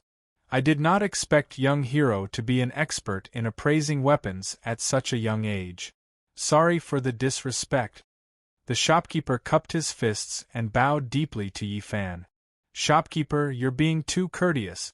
I'm just learning on the spot and making up some nonsense, Yi Fan replied with a smile. Young hero, you are too modest. The shopkeeper said sincerely, Young hero's high attainment in weapons has opened my eyes. I admire you. Yi Fan smiled and did not reply. He reached out and took the treasured saber out of the scabbard. He held it in front of him and looked at it carefully. Clang! When the treasured saber was held upright, a crisp sound came from the saber. Seeing this, Yi Fan frowned. This saber was hollow, and there was a moving bead inside. In an instant, Yi Fan understood the mystery. No wonder this saber was called a ball-rolling saber. There was really a bead rolling around inside. What a good ball-rolling saber! Yi Fan said, when the tip of this saber is facing up, the bead will automatically fall back to the hilt. It saves energy and stabilizes the center of gravity. When facing an enemy, the bead will automatically roll back to the tip of the saber, greatly increasing the strength of the slash. It can be said that it can be retracted and released at will. It is really a good saber. The shopkeeper sitting across from Yi Fan nodded repeatedly and sighed with emotion. In front of this person, he, a weapon expert with decades of appraisal experience, was not even worth mentioning. As the saying goes, there is always someone stronger. There is always a mountain taller than the mountain. Today, he had met an expert. The shopkeeper thought in his heart. Akatsuki looked at Yi Fan with a smile and a look of admiration. She was infatuated with the way Yi Fan appraised weapons. How is it, young hero? Are you satisfied with this saber? The shopkeeper asked Yi Fan. If you are interested, I can sell this saber to you at the cost of 5,000 taels. Take it as making friends with you. I appreciate your kind intentions, but I am not interested in this saber. Yi Fan said to the shopkeeper apologetically. Mister is not interested in this saber? The shopkeeper asked doubtfully. If it is a problem with the price, I can lower it a little. From the strength of this young man when he picked up the ball-rolling saber, he was astonishingly strong. The ball-rolling saber, which weighed more than 15 kilograms, was as light as a feather in his hand. With such strength, this ball-rolling saber was the most suitable weapon for him to carry around. This saber is indeed a rare good saber. The price is not a problem. However, there are beads in this saber that will often make noise. It is not very convenient for me, Yi Fan said as he put the ball-rolling saber back into the saber case. When facing an enemy, movement was the most important thing. It was about coming without a shadow and leaving without a trace. With such a clanking weapon by his side, it was useless no matter how fast his movement was. Hearing Yi Fan's words, the shopkeeper immediately understood the other party's meaning. It seems that this young man in front of him is also a master of high and mighty movements. It seems that this saber is also not to Mr.'s discerning eyes, the shopkeeper said to Yi Fan with a smile. He smiled as he waved his hand to the shop assistant in the distance. The shop assistant understood and walked over to carry the saber case back into the storeroom. I am sorry to have made shopkeeper accompany us for half a day, Yi Fan said with a smile. Ah, the shopkeeper waved his hand and smiled. Even if the deal is not done, benevolence still exists. Today, I am deeply honored to be able to see Mr.'s superb weapon skills with my own eyes. I have benefited greatly. But it is a pity that I was unable to let Mr. find a suitable weapon. I wonder if shopkeeper has any good concealed weapons? Akatsuki, who had been silent all this time, suddenly asked the shopkeeper. Concealed weapons? Of course there is. The shopkeeper looked at Akatsuki and asked, Why, is the heroine interested in concealed weapons? Not me, it's him. Akatsuki said as she looked at Yi Fan and asked with a smile, Darling Duan, since you are not interested in sabers and swords, why not look at concealed weapons? Yi Fan was first stunned when he heard this, then he suddenly understood. That's right, why not try concealed weapons? Yi Fan thought to himself. Concealed weapons could be carried around without attracting attention. They could also be used at any time to attack from a distance. To a certain extent, they could completely replace spirit energy. How could he forget this point? My wife is right. Look at my memory, how could I forget this point? Yi Fan said as he slapped his forehead. Both of you, if you are talking about concealed weapons, this shop has everything. The shopkeeper smiled and said to the two of them, If you are unable to choose from this shop, then there is no need for you to look around the other places in Saber Town. If that is the case, then I will have to trouble you to recommend a few to me, Yi Fan said to the shopkeeper. All right, please wait for a moment.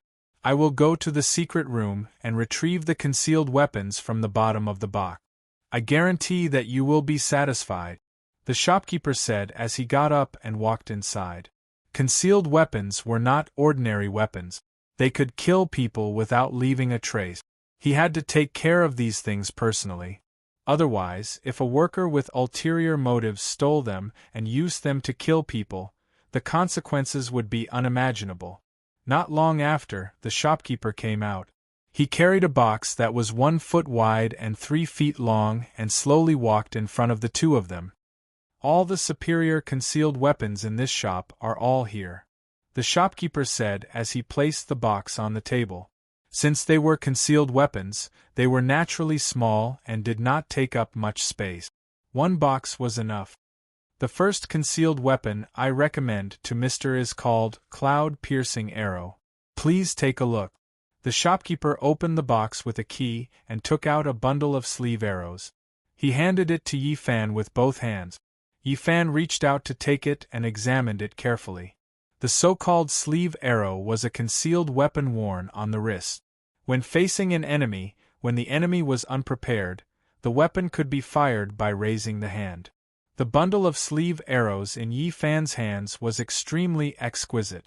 It was densely packed with steel sleeve arrows that were more than 3 inches long. There were dozens of them. Cloud-piercing arrow? Can it shoot very far? Yi Fan looked at the concealed weapon in his hand and raised his head to ask the shopkeeper. Mister, please do not underestimate this bundle of sleeve arrows. The shopkeeper explained to Yi Fan. This item was carefully crafted by a master from the western regions. It is filled with a unique gunpowder. It is extremely powerful and can shoot as far as 1,000 feet. Once it hits the target, it will instantly explode. It can be said to be a one-hit kill. 1,000 feet? It is indeed a good concealed weapon. Yi Fan nodded and said. He had heard that the concealed weapons of the western regions were extremely exquisite. Seeing it today, it was indeed true. The second concealed weapon I recommend to Mr. is called Money Mischief.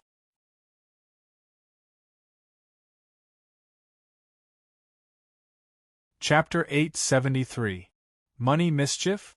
Yi Fan smiled as he took the copper box and asked the shopkeeper. The name of the hidden weapon was very interesting to him. As Yi Fan asked, he looked at the copper box in his hand. The copper box was not big, only the size of a palm. It was shiny, smooth, and delicate. Directly above the copper box, there was a spring button the size of a copper coin. The button was round on the outside and square on the inside. It was in the shape of a copper coin and was very delicate. In front of the copper box there was a thin opening. Other than that there was nothing else. What kind of hidden weapon is this? Why did you give it such a name? After looking at the copper box in his hand, Yi Fan looked up and asked the shopkeeper with a smile. Wait for me to show you, then you will understand what is going on. The shopkeeper said as he extended his hand to Yi Fan. Okay. Yi Fan smiled and handed the copper box to the shopkeeper. After the shopkeeper took the copper box, he held it in his hand and used his thumb to gently turn the copper coin button on the top. Clap! As the copper coin button slowly turned, the delicate and shiny copper box opened automatically with a clap. The inside was densely packed with gears and springs. It was very delicate and very complicated. Beside the delicate and complicated mechanism, there was a storage space with a plum blossom pattern. The plum blossom pattern was composed of 6 hollow cylinders made of pure copper. One was in the middle and the other 5 were on the outside. It looked very lifelike. After opening the copper box, the shopkeeper stretched out his hand and took out a dozen copper coins from his bosom. He put the copper coins one by one into the plum blossom-shaped hollow cylinders. Seeing this, Yi Fan and Akatsuki suddenly understood. No wonder this item was named Money Mischief. It was using copper coins as a hidden weapon. Clack! After putting all the copper coins in, the shopkeeper closed the copper box again. This item uses copper coins as a hidden weapon. It is very convenient. The shopkeeper handed the copper box to Yi Fan and said with a smile, when facing an enemy, you just need to point this item at the enemy and press the spring button. How powerful is this item? Yi Fan reached out to take the copper box and asked the shopkeeper. Sir, you'll know once you try it. The shopkeeper said as he got up and walked to the counter, taking out a dagger. He pulled out the dagger and went to the front of the shop, stabbing it into a blue stone at the entrance. This blue stone was more than 3 feet tall and 5 feet square. It was densely covered with sword marks and saber marks. It was specially used for customers to test their weapons. Cha! The dagger was extremely sharp and directly pierced 3 inches into the stone. Sir, please. The shopkeeper returned to his seat and smiled at Yi Fan. Obviously, he wanted Yi Fan to use the hidden weapon in his hand to attack the dagger. Then I'll accept your offer, Yi Fan said with a smile. As he spoke, he aimed the copper box in his hand at the dagger on the blue stone. Then, he gently pressed the tension spring. Shwa! As Yi Fan gently pressed down on the tension spring, a golden light instantly flew out from the copper box, heading straight for the dagger that was several zhang away. Puff! With a crisp sound, the sharp dagger that was stuck in the blue stone broke in an instant. This dagger was made of stainless steel. Not only was it sharp, it was also extremely hard. However, such a sharp and hard stainless steel dagger was instantly broken by a single copper coin. The strength of this hidden weapon was obvious. What a great hidden weapon! Seeing this, Yi Fan blurted out. He did not expect such an inconspicuous copper coin to be so powerful because of Money Mischief in his hand. This concealed weapon can hold a maximum of 66 copper coins and has a shooting range of more than 10 zhang. Can be shot out one by one and can also be shot out continuously. It's the most suitable weapon to carry around. The shopkeeper explained to Yi Fan. 1 copper coin for 1 life. It's really cheap. Looking at the shiny copper box in his hand, Yi Fan said with emotion. This account can't be calculated like that. The shopkeeper waved his hand and said with a smile, This money mischief is worth 1,500 taels of silver. It's not cheap. That's true. Yi Fan said with a smile. I recommend the 3rd hidden weapon for Sir. Sir will definitely like it. The shopkeeper said as he took out a rolled-up green cloth pouch from the box. Is it? Yi Fan put down the copper box and asked the shopkeeper with interest. Sir can open it and take a look. The shopkeeper handed the rolled-up green cloth pouch to Yi Fan with both hands and said with a smile. Yi Fan took the pouch and placed it on the table, slowly unfolding it. When he saw the contents of the pouch, Yi Fan's eyes suddenly lit up. It was flying daggers. Inside the pouch were 9 dazzling silver throwing knives. What made Yi Fan even more shocked was that these 9 flying daggers were completely forged in the style of the 9 sons of the dragon. Taotai Bian Bian Chunyo Yazi Chaofeng Pu Lao Bian Bian Chiwen. The 9 sons were lifelike and lifelike. Coupled with the beautifully curved body of the flying daggers, it was simply a work of art. These 9 flying daggers are called the 9 chain daggers. They are made from rare cold iron, the shopkeeper explained to Yi Fan. It is said that this object was a tribute from the Persian Empire to the Tang Empire. After the Tang Empire was destroyed, it flowed from the palace to the common people. By chance, I bought it with a lot of money. 9 chain daggers. Yi Fan muttered to himself as he took out a flying dagger from the pouch and carefully examined it in front of his eyes. The flying dagger was heavy in his hand and had an excellent feel to it. For a flying dagger, its weight couldn't be too light.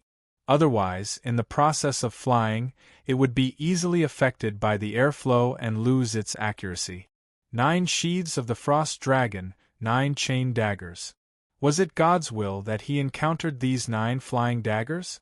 Yi Fan thought to himself as he looked at the brilliant and cold flying daggers in front of him. How is it? Does this 9 chain daggers suit Mister's taste?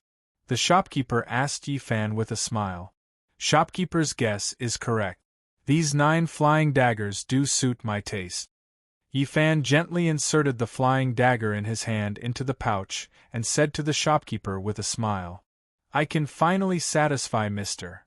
After listening to Yi Fan's words, the shopkeeper let out a long breath and said with a smile, If even this 9 chain daggers can't enter Mister's discerning eyes, in this shop of mine, there is no other weapon that can be used.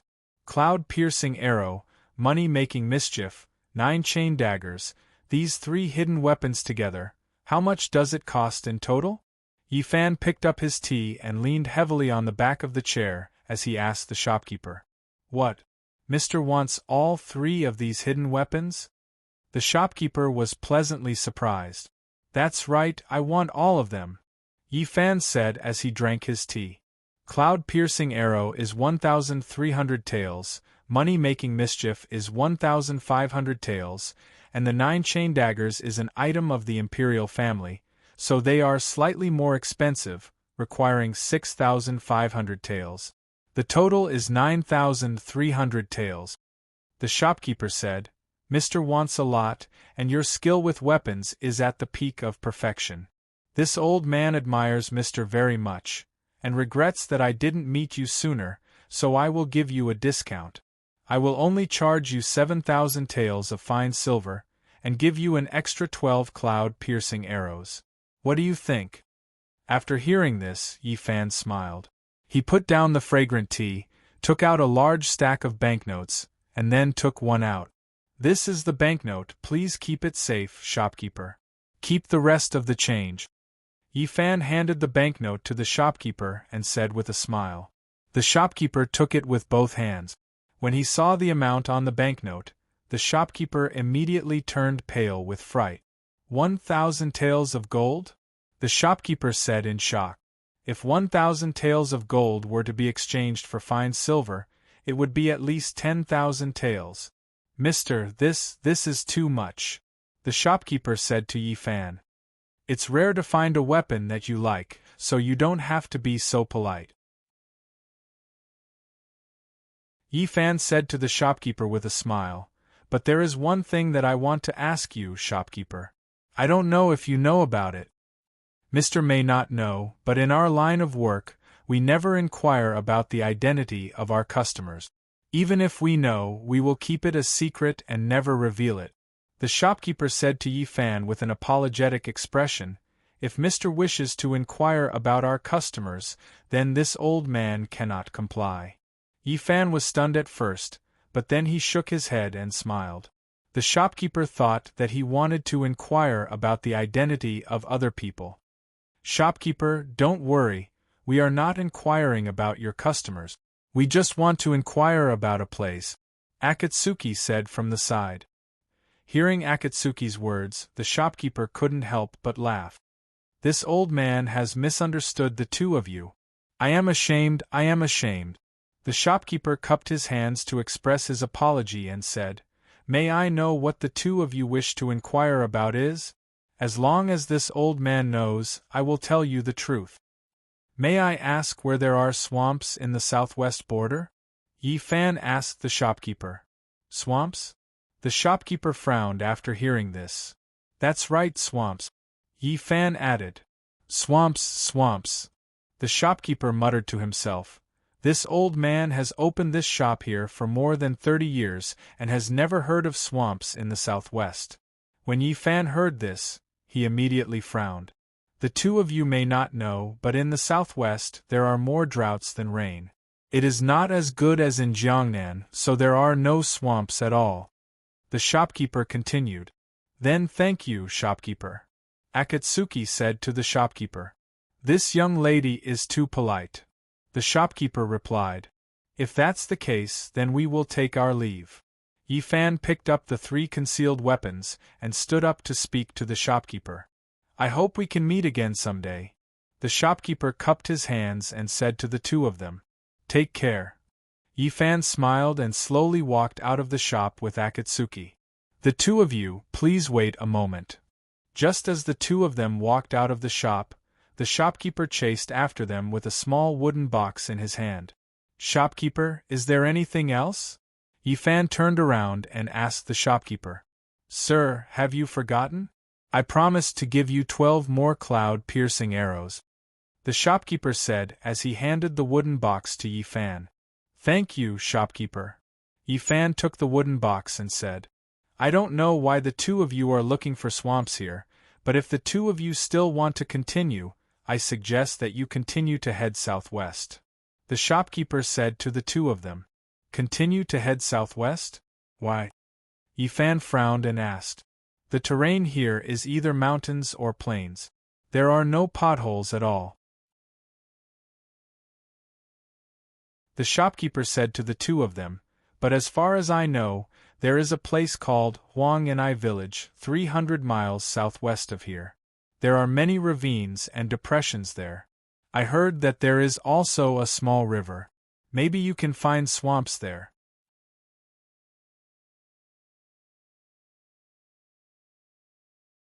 Chapter 874.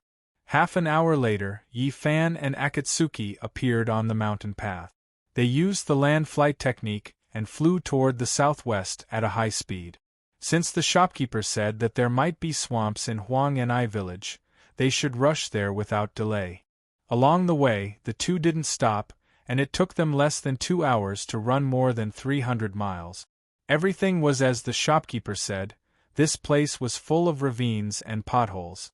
At the foot of a mountain a few miles away, a small yellow village came into view. It seems that the small mountain village in front is Huang and I village. Akatsuki stopped, shaded her eyes with her hand, and said to Yi Fan while looking ahead. It should be. Yi Fan also stopped and nodded. Let's not waste any more time. We'll go there immediately. Yu Hongji turned her head and looked at Yi Fan. Before going to Huang and I village, you should wear these 2 things in case of an accident, Yi Fan said and handed the cloud-piercing arrow and money mischief to Akatsuki. Aren't these the hidden weapons you bought? Why are you giving them to me? Akatsuki asked with a frown when she saw the hidden weapons handed over by Yi Fan. I bought these 2 hidden weapons for you.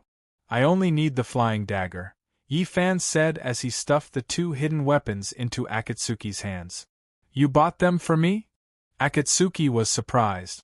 Since I can't easily use my spiritual energy, then you naturally can't do the same. Yi Fan explained to Yu Hongji, your blade technique is extremely unique.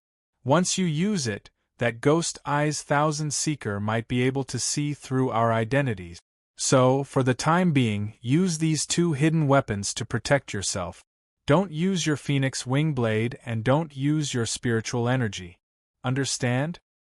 I understand. Akatsuki nodded and replied.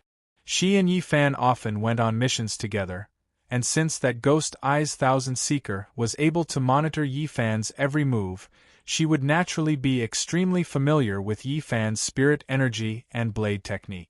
If she were to use her spirit energy and blade techniques, she would definitely give herself away. Thinking of this, Akatsuki wore the cloud-piercing arrow on her wrist and put the money mischief into her sleeve. It's just a small mountain village in front, we don't have to be too worried. Akatsuki put away the hidden weapons and said to Yi Fan. Barren hills and turbulent waters give birth to unruly people. We can't use spiritual power, so we have to be careful. Yi Fan looked at the small mountain village in the distance and said, Don't forget, this is a place where bandits run rampant. Who knows, there might be bandits in the mountain village in front.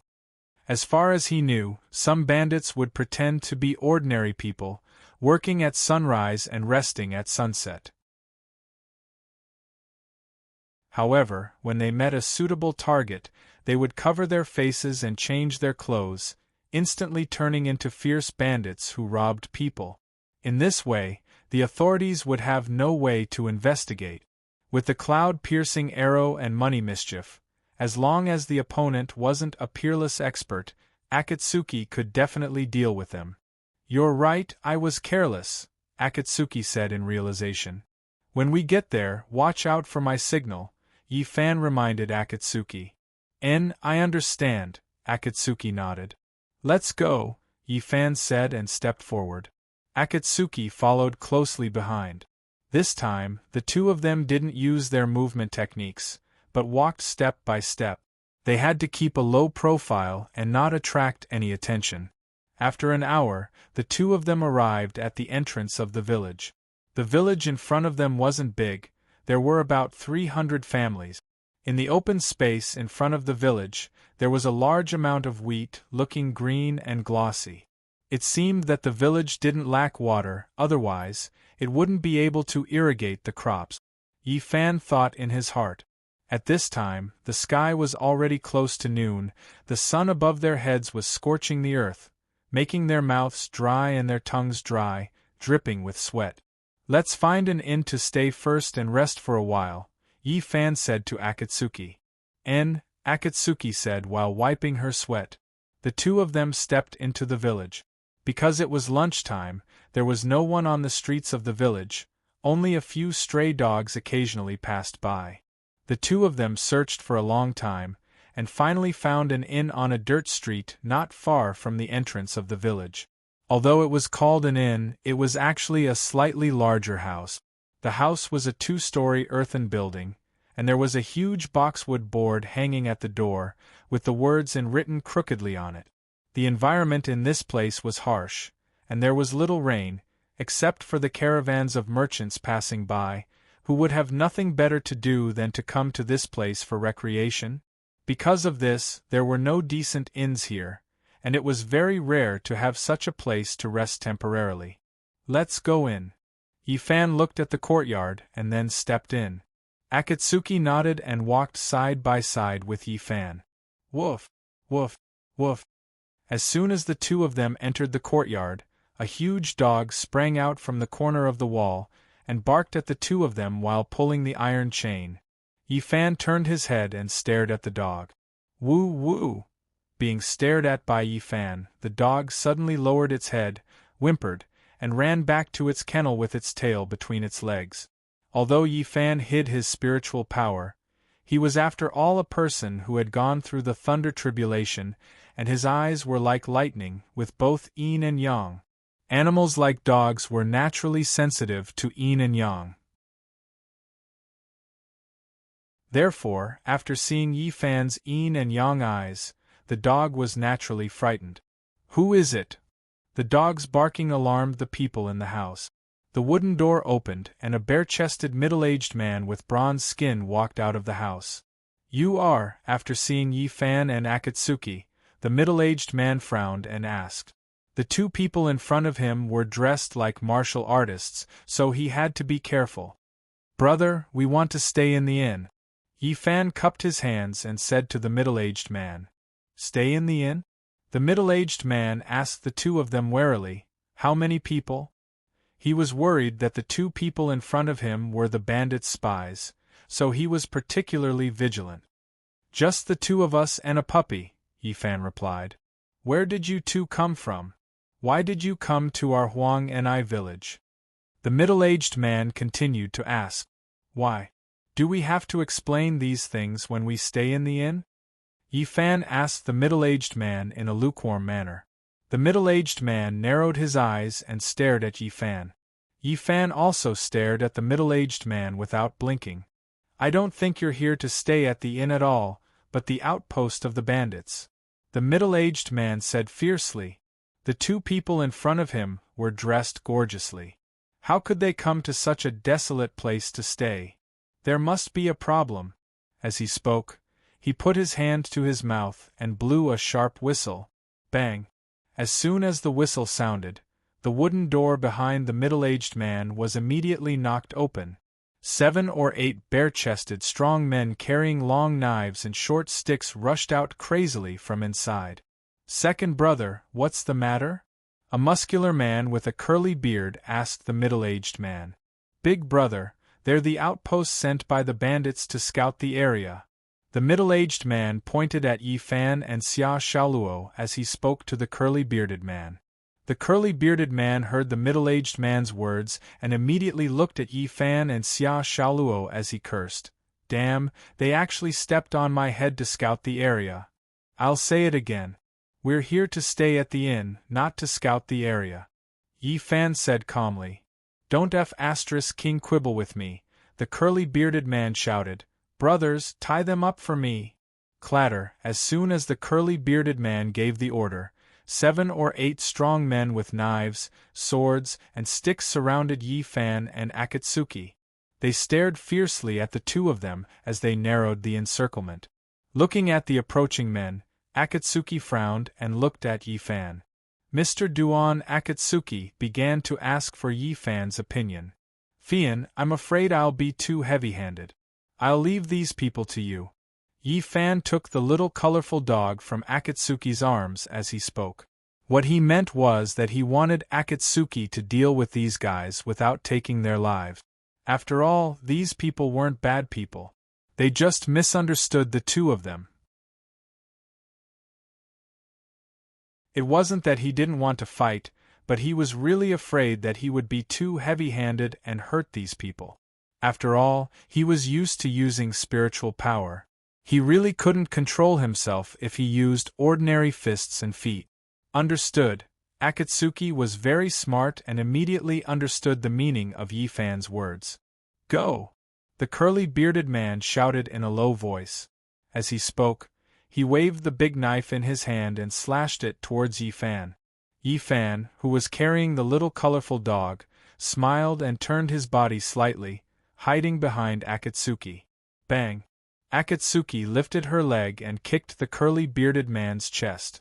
Before the curly-bearded man could understand what was going on, his body flew backwards and crashed heavily onto the mud wall 3 feet away. Akatsuki was originally an expert. Coupled with the spiritual power that Yi Fan taught her and the spiritual blood that he passed on to her, her cultivation was no longer the same as before. To her, dealing with these few ordinary people was like relieving her boredom. "Damn it, let's attack together." Seeing that the curly-bearded man was sent flying by Akatsuki's kick, the middle-aged man shouted, "Go! Go!" The group of men shouted and swarmed forward. Smack! Smack! Smack!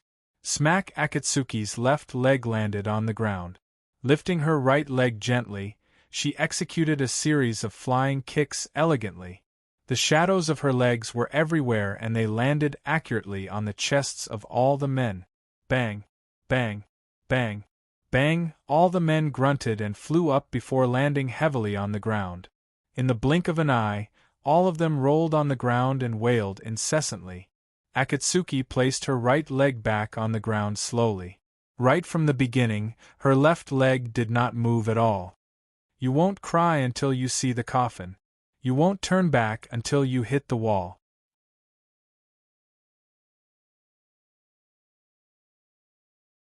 Chapter 875. You bandits, bandits, in the future you will die a horrible death. The bearded man clutched his chest as he struggled to raise his head. He stammered to Yi Fan. You guys are really blockheads, Yi Fan said to the men. If we were bandits, you wouldn't be alive now, Yi Fan said as he lifted his right leg and stomped heavily on the ground. Boom! As Yi Fan stomped on the ground, the entire ground began to tremble. The earthen building began to shake violently, and the mud walls began to crack. Countless pieces of mud and soil began to fall from the top. Yi Fan's stomp caused the ground to tremble. This time, he didn't use spiritual power, but brute force. As the saying goes, when a scholar meets a soldier, he can't reason with him. In front of this group of idiotic blockheads, he could only show them a trick to prove that the two of them were not bandits. The reason was simple. Bandits didn't have the same ability as him. When the ground returned to normal and the dust gradually dissipated, the men were dumbfounded. At this time, their hair was disheveled and their faces were covered in mud. They were so dirty that they looked no different from donkeys. They were lying there in a daze with their mouths half open. They were dumbfounded and looked like statues made of yellow mud. They had seen people with great strength and astonishing strength, but they had never seen such an expert like today. Just one stomp and the ground shook. Who else could do such a thing except for immortals? Esteemed immortals, this lowly one had eyes but failed to see and offended immortals. Please forgive me. The bearded man was the first to recover and kowtowed to the two of them. After he took the lead, the rest of the strong men immediately followed suit. Immortals, please spare our lives. Everyone knelt down and begged for mercy. What? Do you believe that we're not bandits now? Yi Fan looked at the men kneeling in front of him and asked. The men shook their heads and kowtowed continuously. We're not bandits, nor are we immortals. We're just guests who have come to stay here, Akatsuki said to the men. Stop kneeling and get up. The men raised their heads and looked at Shangyue Hongji, then at Yi Fan, as if they didn't believe her. One of them moved like lightning, leaving behind afterimages, while the other had boundless strength, causing the mountains to shake and the earth to tremble. If they weren't immortals, then what could they be? I told you to get up, didn't you hear me?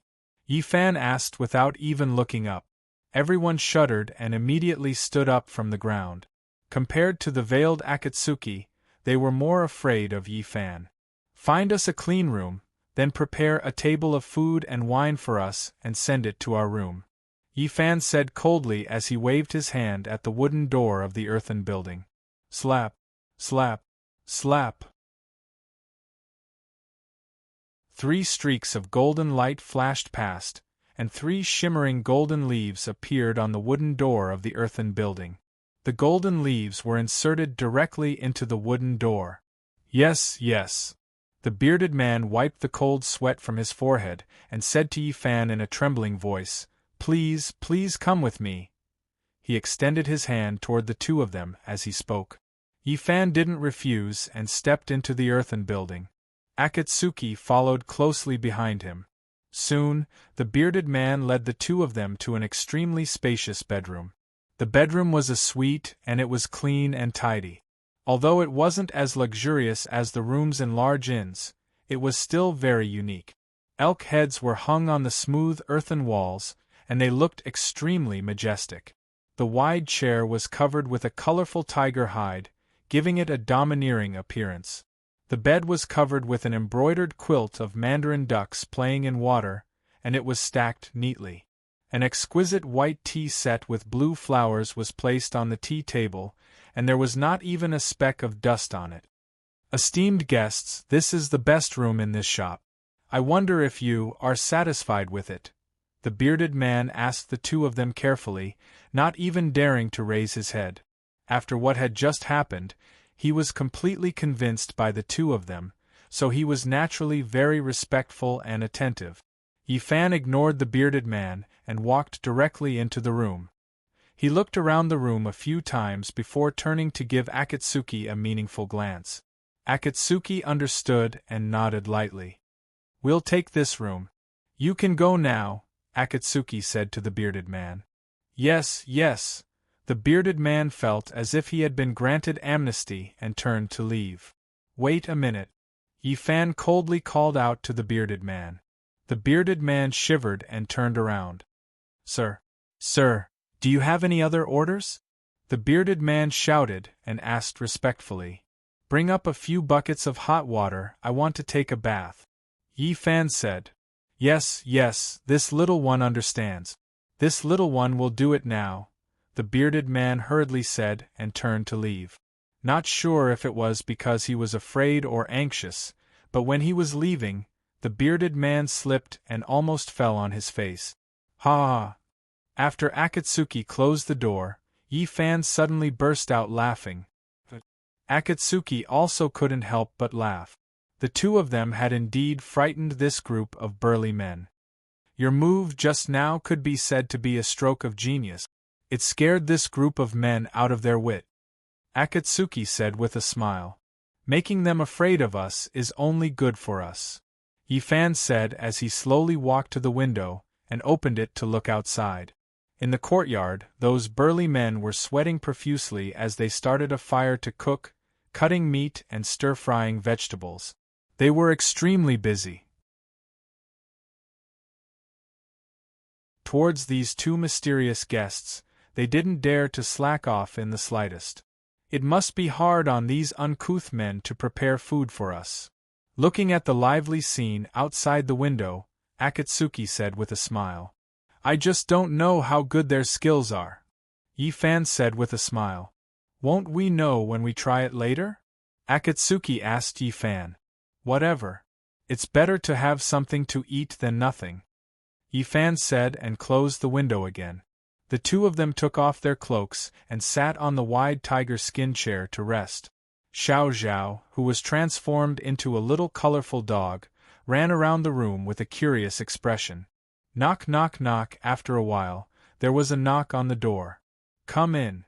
Akatsuki put on her veil again and said. The door was opened.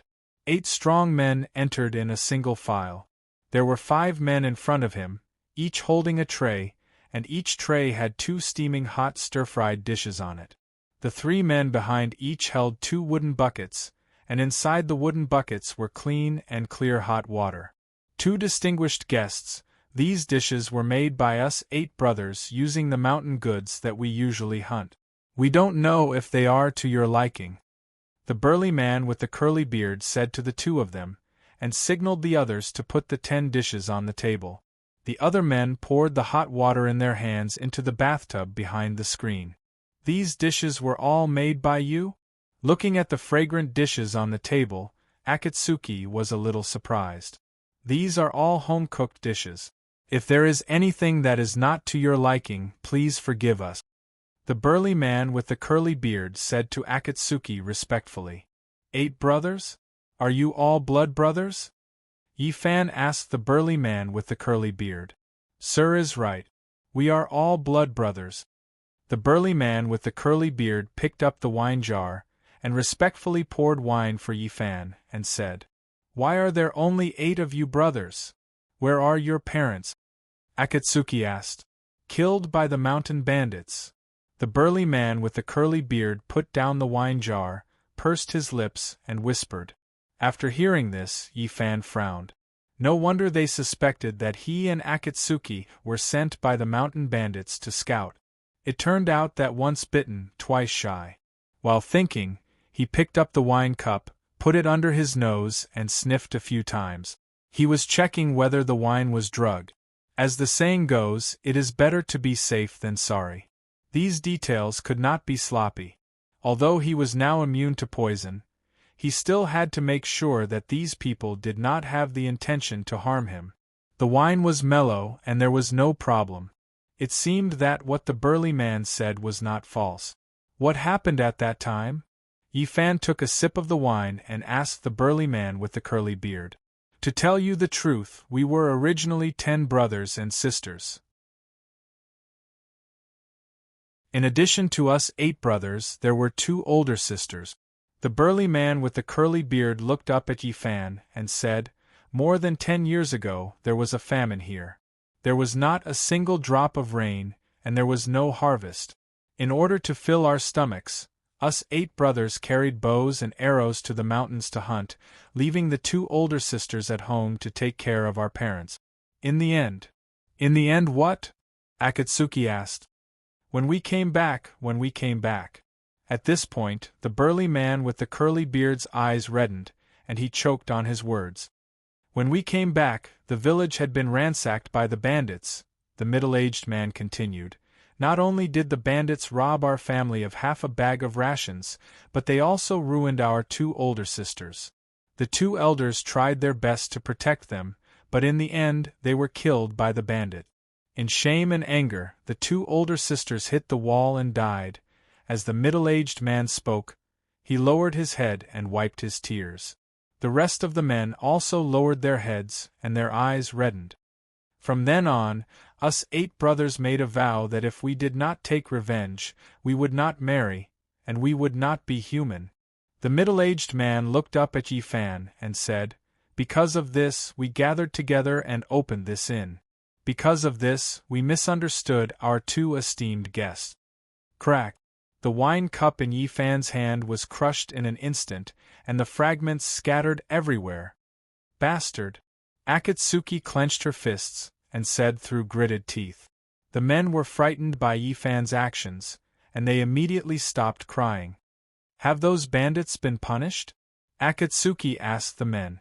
The burly man with the curly beard shook his head. "You didn't seek revenge?" Akatsuki frowned and asked in return.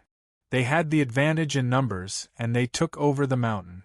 Even the government couldn't do anything about it. How could us 8 brothers seek revenge?" Sigh. The burly man with the curly beard shook his head and sighed.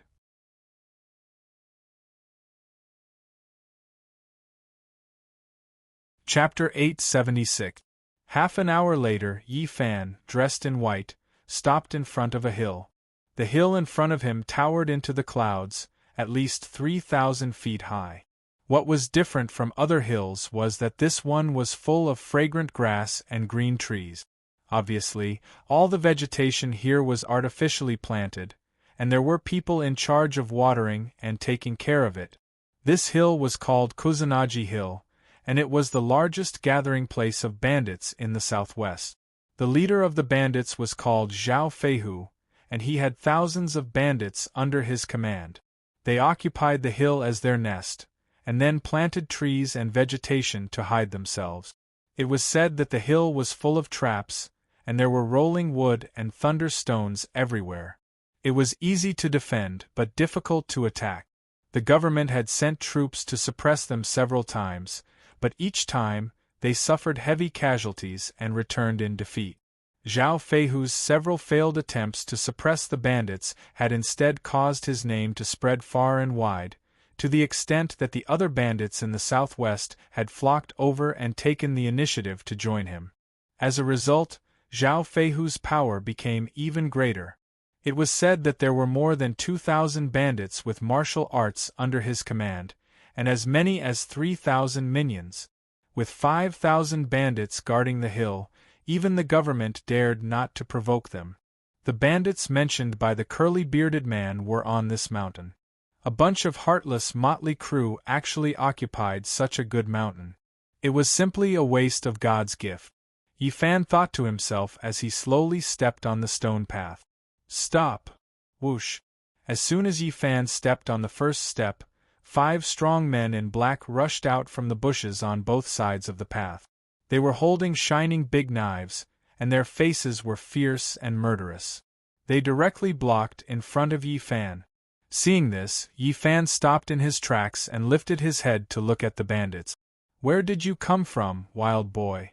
How dare you trespass in our Kusanagi hill? Do you want to die?" The leader, a middle-aged man with a black cloth on his head, asked Yi Fan fiercely. "This is the Kusanagi hill? It seems that I have found the right place," Yi Fan said to them with a smile. The bandits were stunned when they heard this. Judging from this person's tone, this guy had come up the mountain on purpose. "What are you doing here at Kusanagi Mountain? Don't you know where this is?" The middle-aged man asked Yi Fan again. "Of course I know where this is," Yi Fan put his hands behind his back and said with a smile. "Otherwise, why would I come all the way here?" "Stop talking nonsense. What the hell are you doing up the mountain?" Another strong man impatiently asked Yi Fan. "I want to join," Yi Fan said with a smile. "Join?" The middle-aged man was stunned. "That's right. Join us." Yi Fan nodded.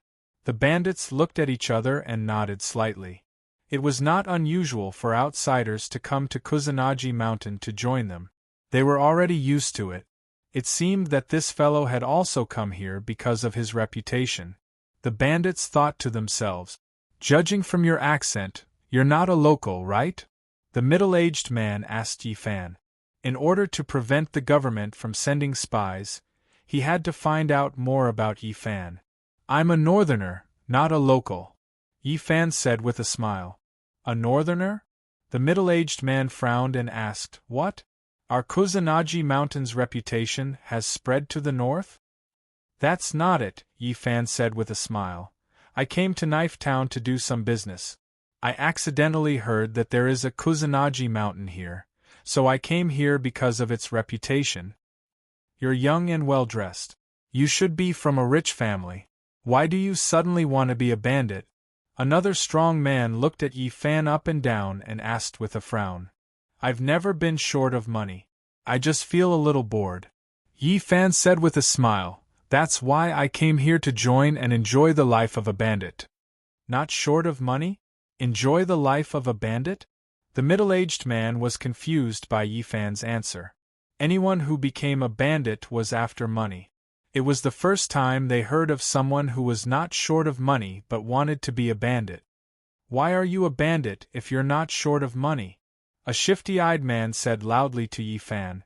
"Do you think this is playing house? Being a bandit is so fun," Yi Fan said with a smile. "I can kill people when I want to, set fires when I want to, and have fun with women when I want to. It's free and enjoyable." "You're quite open-minded," the middle-aged man said with a smile. "Our line of work is indeed enjoyable, but we need to follow the rules. It's not as free and easy as you think." "It's okay.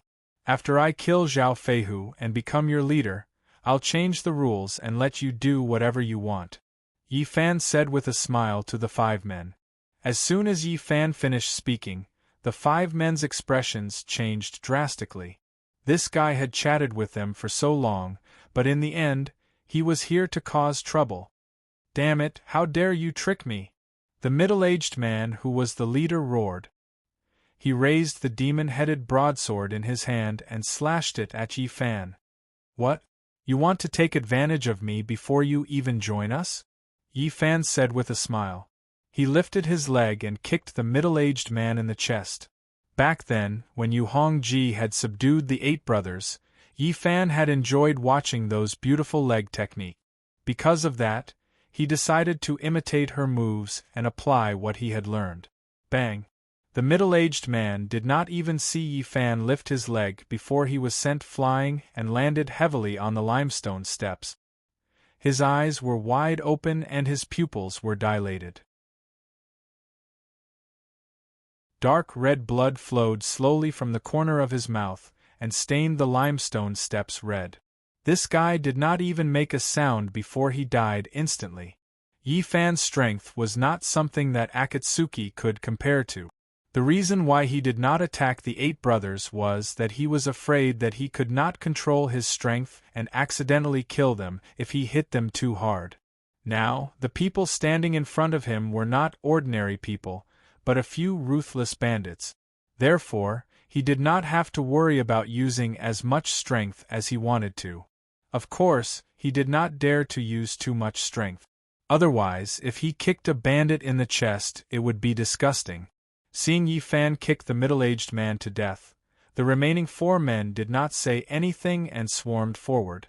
The shadows of the broadswords appeared in the blink of an eye. Bang! Bang! Bang! Yi Fan kicked 3 times in a row. 3 bandits were instantly sent flying and fell to the ground, dead. Whoosh! After killing the 3 bandits, Yi Fan stretched out one hand and used 2 fingers to pinch the blade of the last bandit. But, with a slight force from his fingers, the steel broadsword in the bandit's hand broke into 2 pieces. Seeing this, the bandit was stunned on the spot. Whoosh! Yi Fan flicked his sleeves and the bandit was immediately sent flying 3 feet away. Puff! The bandit landed heavily on the ground and spat out blood. Tell Zhao Feihu that I am going to take his life today. Ask him to wash his neck and wait for me. Yi Fan smiled at the bandit who was still breathing. The reason why he was merciful to this bandit was so that he could inform Zhao Feihu. In this way, Zhao Feihu would send a large number of bandits down the mountain and save Yi Fan the trouble of finding them. This was called beating the grass and alerting the snake. The bandit struggled to stand up and staggered up the mountain. At this time, Yi Fan had the intention to kill these bandits. They killed their parents and raped their sisters. They deserved to be killed and could not be forgiven. He wanted to wash the Kusakazu mountain with blood and kill all the bandits in this mountain, leaving no one alive. Yi Fan thought to himself as he stepped on the bluestone stairs and walked up the mountain step by step. He did not know why, but at this time, he suddenly had a murderous impulse. Maybe it was because he had not killed anyone for a long time, or maybe the heavenly demon power in his body became restless after seeing fresh blood. Who cares? Yi Fan thought to himself. Since he had encountered this, he could not stand by and do nothing. Whoosh! Just as Yi Fan had taken more than 10 steps, a sharp sound of something breaking through the air rang out from the top of the mountain. Yi Fan smiled and stretched out his right hand. His index finger and middle finger touched. Pah! A 2-foot-long arrow was caught in Yi Fan's hand. The arrow was completely made of steel. It was black all over and smooth and straight. It was obviously specially made. The tip of the arrow was glowing with a faint blue light. There was no need to guess. This arrow was dipped in poison and could kill once it touched blood. No wonder the soldiers could not take down the bandits even after so many times. It was not because they were weak, but because the bandits were equipped with such sophisticated weapons. Looking at the arrow in his hand, Yi Fan frowned and thought to himself. If his guess was correct, the bandits' superior weapons were all purchased from Knife Town at a high price. Such sophisticated weapons were not used to protect the country, but to harm the people. It was a self-inflicted sin. When Yi Fan thought of this, he flipped his hand and flipped the poisoned arrow in his hand behind his back. Swoosh! The black arrow returned to where it came from. Following a scream, a green-clothed man holding a strong crossbow fell from the bushes halfway up the mountain. This man was a marksman hidden in the forest, responsible for surveillance and assassination. After seeing Yi Fan kill a few of his companions at the foot of the mountain, he quietly knocked an arrow and secretly attacked Yi Fan. Initially, he thought that he would be able to kill Yi Fan in one shot and pierce through his heart. In the end, he had shot himself in the foot and died under his own arrow. The corpse rolled to Yi Fan's feet. His eyes were wide open and bleeding from all his orifices. Looking at the ugly death of the archer, Yi Fan sneered. If he had known this would happen, he would not have done it in the first place. Yi Fan thought to himself as he prepared to continue up the mountain. Swoosh, swoosh, swoosh. Just as he was about to take a step forward, countless black arrows shot down from the top of the mountain like rain. Since one arrow was not enough, he would rain arrows all over the sky. If it was any other time, Yi Fan would only need to channel his spirit energy and wave it gently to avert danger. But this time, he could not use his spiritual power. In the blink of an eye, Yi Fan pulled up the corpse on the ground and used it as a shield. Poof, poof, poof. More than a dozen sharp arrows hit the corpse in an instant. Puff, puff. Amidst the rain of arrows, Yi Fan carried the corpse with one hand and walked up the mountain step by step. Quick, release the rolling wood and thunder stones and smash him to death. On the top of the mountain, a tall man in a golden cloak gave an urgent order. This person was none other than the leader of the bandits, Zhao Feihu. Rumble.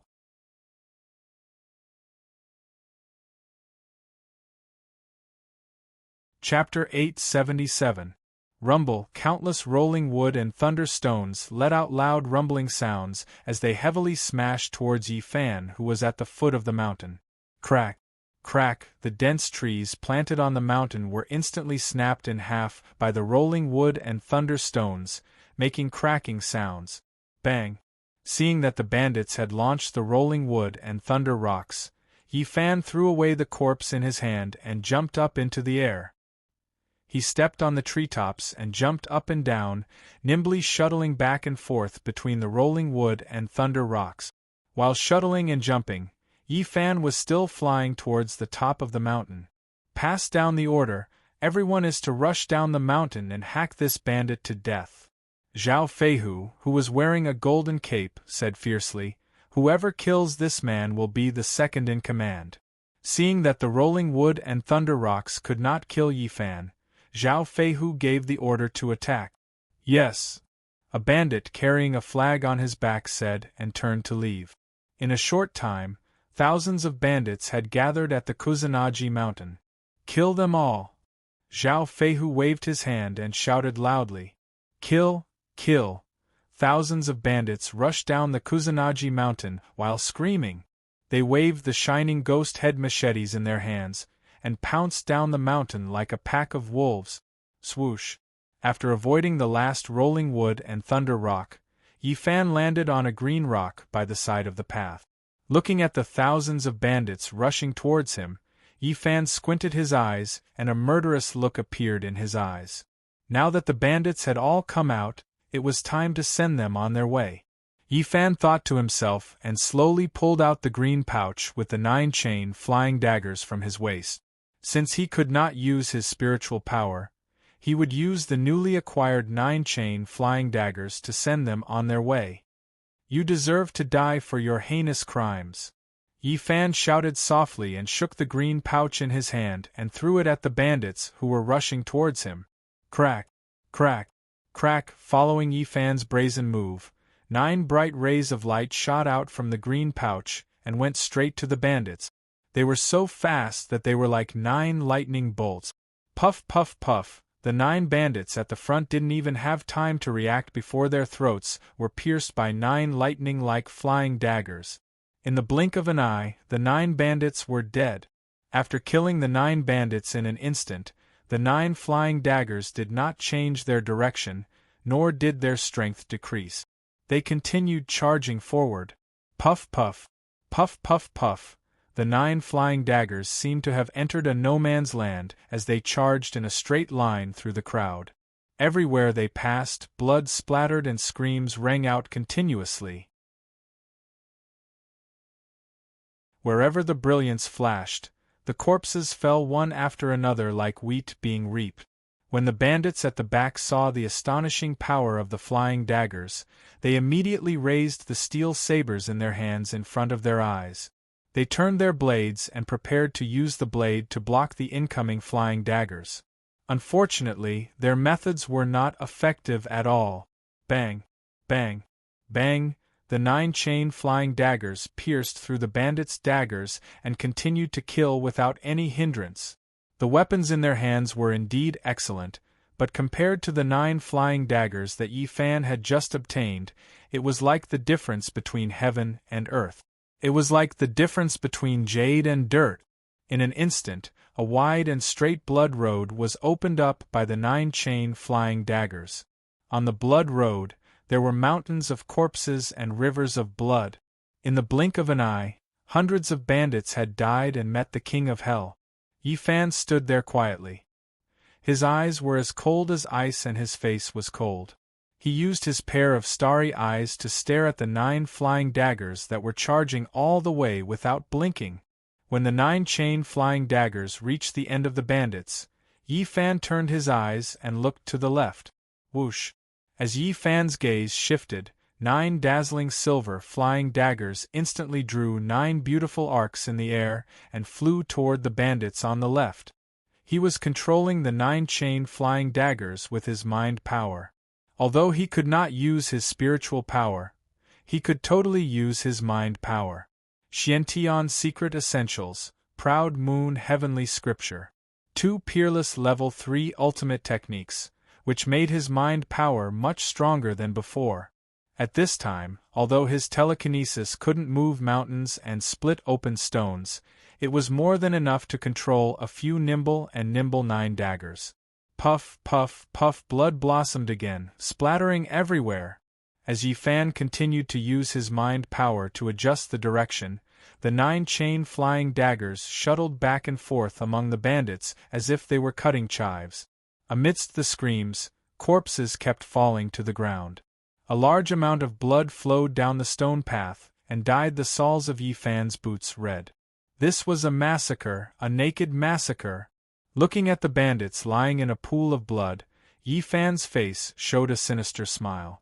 He did not know why, but the red blood and the strong smell of blood made him feel very comfortable and even a little happy. He was immersed in the desire to kill and was unable to extricate himself. Puffed, puffed, puffed. After piercing the last few bandits' throats, the 9 chain flying daggers spun in the air and flew towards Yi Fan at high speed. Puff. Yi Fan shook the green cloth pouch in his hand against the wind. Swish, swish, swish, the 9 chain flying daggers seemed to have a mind of their own as they deftly inserted themselves into the green cloth pouch. Good stuff was good stuff. After killing thousands of people, the 9 chain flying daggers did not have a single drop of blood on them. They were still shining brightly and dazzling, as if they had never been unsheathed. On the mountain peak, Zhao Feihu, who was draped in a golden cloak, fell to the ground instantly. The 5,000 bandits, who were well equipped, were actually killed by the 9 chain flying daggers in less than 10 minutes. Zhao Feihu's face was drained of blood as he broke out in cold sweat. The bloody scene in front of him made him, who had always been numb to killing, tremble with fear. 5,000 people. That was 5,000 people. Until now, Zhao Feihu still did not know who this young man at the foot of the mountain was to have such battle power. As far as he could remember, he had never seen this person before, let alone offend him. Big brother, a wise man knows better than to fight when the odds are against him. Let's quickly escape through the secret passage. Beside him, the private advisor with the handlebar mustache urged him anxiously. Zhao Feihu looked at the corpses scattered all over the mountain with a broken heart. He was unwilling to give up. This Mount Kusanagi was his decades of hard work. Big brother, stop looking. Where there's life, there's hope. Let's go. The private advisor said as he pulled up Zhao Feihu, who had collapsed to the ground. Zhao Feihu closed his eyes and shook his head. This Mount Kusanagi was his decades of hard work. Now that it was wiped out by an unknown expert, how could he not feel heartbroken? At this moment, he felt that he had lost his momentum. He was like an eagle that had lost its wings and a tiger that had lost its claws and fangs. He staggered to his feet and followed the private advisor to the secret passage, not far away. The secret passage was under a huge rock. There was a slide that led directly to the foot of the mountain. However, it was a pity that Yi Fan would not let them go. As the saying goes, cut the weeds and dig up the root. The core people of this Mount Kusanagi were the 2 of them. How could Yi Fan let them go? He slowly pulled out a flying dagger from the green cloth pouch, and held it in his hand. This flying dagger was none other than the Yazi flying dagger of the 9 Suns. Yazi, the vengeful Yazi. Swoosh. As Yi Fan raised one hand, the Yazi flying dagger instantly flew out of his hand. A silver light went straight to the two of them. Bang, bang, bang, the flying dagger instantly penetrated the rocks and trees that were blocking its path and rushed forward. After hearing the crisp sounds coming from behind, the private advisor's face suddenly changed. He pulled the dejected Zhao Feihu and hid behind a huge rock. The huge rock was more than 30 feet high and more than 10 feet thick. It was like a small mountain. He planned to use this huge rock to hide the two of them from the flying dagger. Unfortunately, in front of Yi Fan's flying dagger, all the hiding was in vain. Bang! The dazzling Yazi flying dagger penetrated the huge rock like cutting tofu and went all the way into the rock. Poof! Poof! The flying dagger went in and out in an instant, piercing the throats of the two of them. Zzz, 2 streams of blood spurted out from their throats, reaching up to 3 feet high. The two of them looked at each other and fell into a pool of blood. The Mount Kusanagi that had defeated the soldiers several times, the famous Zhao Feihu that came from all over the world, and the powerful 5,000 soldiers that were well-equipped and powerful were all killed by Yi Fan's flying dagger in less than 15 minutes. At this time, the Mount Kusanagi was covered with corpses and blood flowed like a river. Life was really worthless in the Mount Kusanagi. Yi Fan kept the Yazi flying dagger and walked down the mountain step by step on the blood-stained limestone step. Did you see that? This is Eldritch's way of doing things. He abhors evil.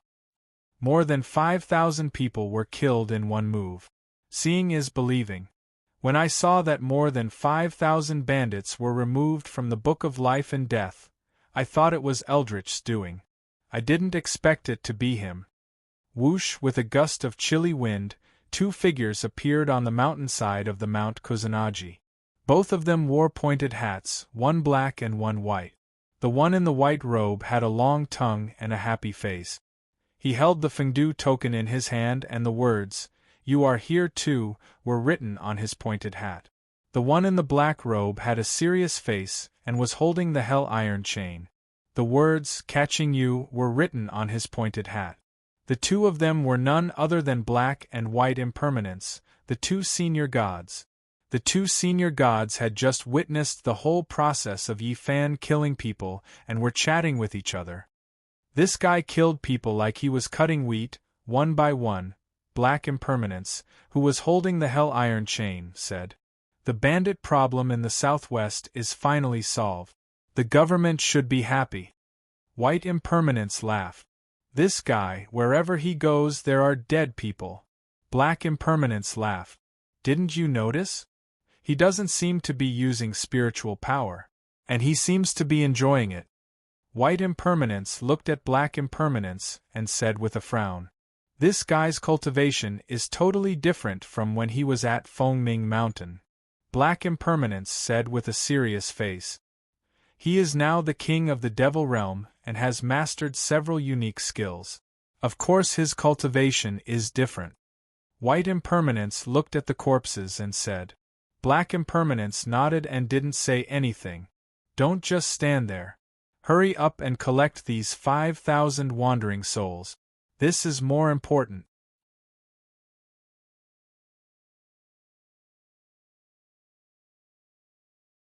Chapter 878.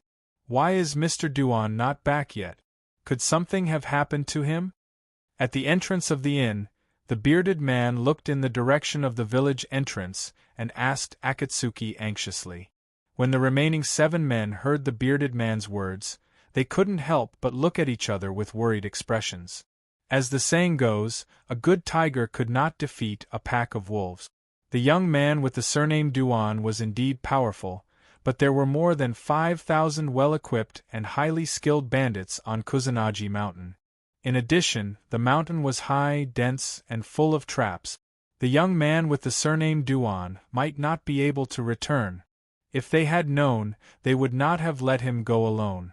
The middle-aged man frowned and thought to himself, not only would they not be able to take revenge, but they would also lose a young man. What a pity! Sigh.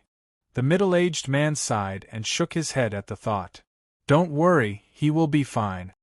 Akatsuki, who was standing in the shade under the wall, stroked the little colorful dog in her arms and said calmly, He has always been the one to kill others. No one can kill him.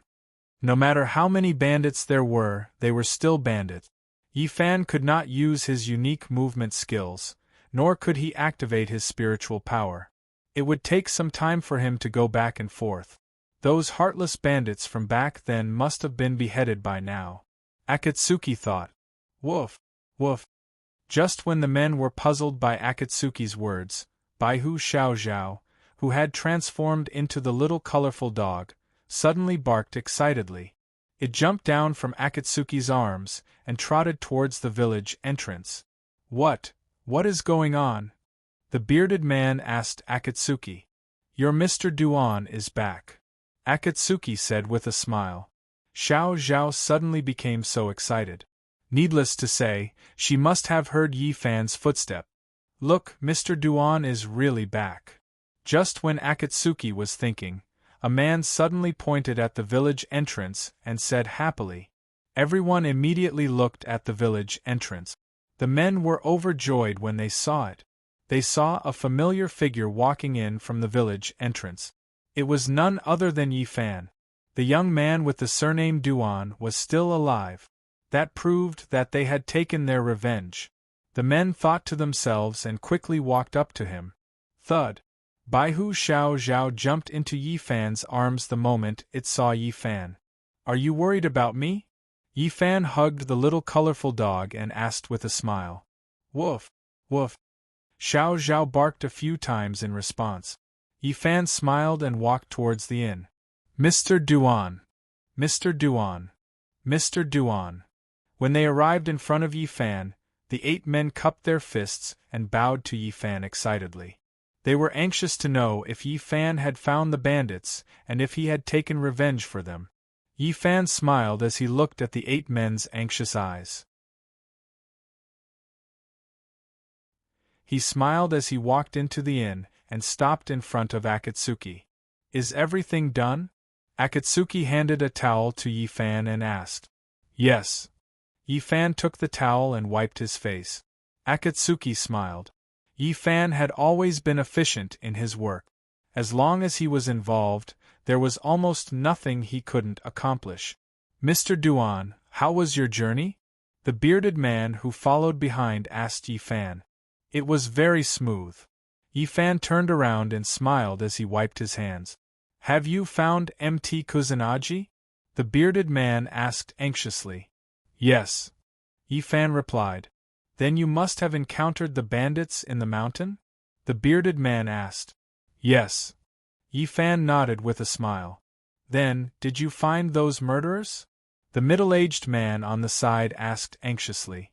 I haven't found the murderers who killed your family.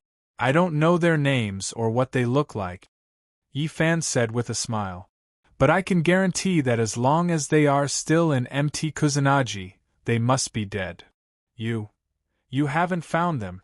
How can you be sure that they are the ones you killed? The bearded man frowned and asked Yifan. It's simple. I killed all the bandits there, including Zhao Feihu. Yifan handed the towel to Akatsuki and said with a smile. The moment Yifan said this, everyone's expressions changed drastically and they were all shocked. Even Yu Hongji's beautiful eyes were wide open as she stood rooted to the ground. Yifan had killed all 5,000 of the bandits there. Yu Hongji, who was holding a towel, stood there in a daze, unable to recover for a long time. If Akatsuki was like that, the 8 brothers would be even worse. The 8 of them were in disbelief. Their mouths were half open. 5,000 well-equipped bandits had actually been wiped out by this young man with the surname Duan in less than 4 hours. How was that possible? Even if the 5,000 bandits lined up and waited for Yifan to kill them, it would take at least a day.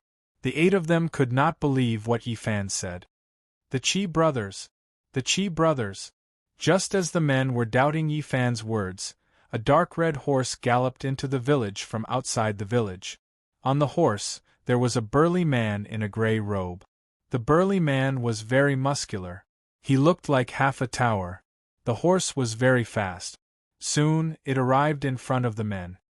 Nay, the burly man reined in the red horse and dismounted. The Li brothers? Looking at the burly man, the bearded man frowned and asked, "Didn't you go to Saber Town to settle some business? Why are you back so soon?" "Old Chi, something happened. Something big happened," the burly man said to the bearded man. "Something happened? What happened?" the bearded man asked in shock. "It's good news." "Ah, that's great news," the rough man said with a big laugh. "What good news made you so happy? Did you pick up a golden dog head?" the bearded man asked in confusion. "Ha ha! I'm happier than picking up a golden dog head," the burly man with the surname Li said loudly to the bearded man. "I just got the news that the Kusanagi mountain, a few hundred miles away, offended someone and was massacred." "Massacred? Massacred?" the bearded man was shocked and asked. "That's right, massacred," the burly man said excitedly. 1 hour, just 1 hour. All the bandits have gone to see the king of hell. Even that Zhao Feihu didn't survive." When the bearded man heard this, he was dumbstruck. "Brother Li, are you sure about this?" the middle-aged man asked the burly man anxiously. "How can I not be sure?" the rough man said in a loud voice. "Now, the news has spread all over Blade Town. On my way back, I saw a large number of soldiers moving the bodies of bandits and boxes of gold and silver down from the Kusanagi mountain. Go to Kusanagi mountain and have a look. There are dead bandits' corpses all over the mountain. Blood flows like a river. That battle formation is really satisfying." The middle-aged man didn't say anything else. The 8 brothers turned around slowly and looked at Yi Fan. What this young man said was true. In less than 4 hours, 5,000 well-equipped bandits had been completely annihilated by this young man with the surname Duan. He had cut the weeds and eliminated the root. "I can't talk to you now. I have to tell the good news to all the old and young men in the village. Let them kill pigs and goats and play drums to celebrate. I'll come and drink with you later," the burly man said as he mounted his horse and galloped toward the village. Thump, thump. After the burly man left, the 8 brothers of the Chi family knelt down in front of Yi Fan and knocked their foreheads on the ground. The truth was clear. Yi Fan had avenged the blood feud for the 8 of them. Benefactor, benefactor, benefactor. The 8 burly men were crying like children. They were sobbing so hard that they couldn't speak. How could they not lose control of their emotions after more than 10 years of blood feud had been avenged? "What are you doing? Get up." Yi Fan saw the situation and immediately reached out to help the men up. "Benefactor, benefactor," the bearded man said with tears and snot running down his face as he kowtowed to Yi Fan. "I can't stand people bowing to me, especially those who are older than me. Get up, get up." As Yi Fan spoke, he helped the 8 men who were kneeling in front of him up one by one. "Even if we have to be cows or horses in our next lives, we will repay your kindness," the bearded man said with a choked voice as he wiped his tears. "Be good people in your next life. What's the point of being cows or horses?" Yi Fan patted the bearded man's shoulder and said with a smile, "Besides, I'm not used to riding them." Hearing Yi Fan say that, Akatsuki couldn't help but burst out laughing. "That's enough. Don't just stand there. Go and get some good wine and dishes, then drink a few cups with me," Yi Fan said to the men. He then turned around with a smile and walked into the house. Aye. The bearded man wiped away his tears and replied with a smile. The 8 of them started a fire again to cook. This time, the 8 of them worked in full swing and were beaming with joy. They were happier than anyone else that they could take revenge. The 8 brothers used all their skills and made a total of 32 dishes. They brought out more than 10 jars of good aged wine. The sky was getting dark. They put together a few tables in the courtyard and filled it with good wine and dishes to entertain Yi Fan. At the banquet, the men toasted Yi Fan repeatedly. Yi Fan didn't reject anyone and drank cup after cup without stopping. After a short while, the men were no longer reserved, and their conversation became much more relaxed. Benefactor, you're really capable. In less than 4 hours, you've killed more than 5,000 bandits. The bearded man praised as he poured wine for Yi Fan. Yi Fan smiled and didn't say anything. Strictly speaking, he only used the time it took to brew a cup of tea to kill those 5,000 bandits. Benefactor, I saw that you didn't bring any weapons. How did you eliminate the bandits? The middle-aged man asked Yi Fan. I used flying daggers. Of course, you couldn't see it. Yi Fan said with a smile as he drank. Flying daggers? The middle-aged man was puzzled.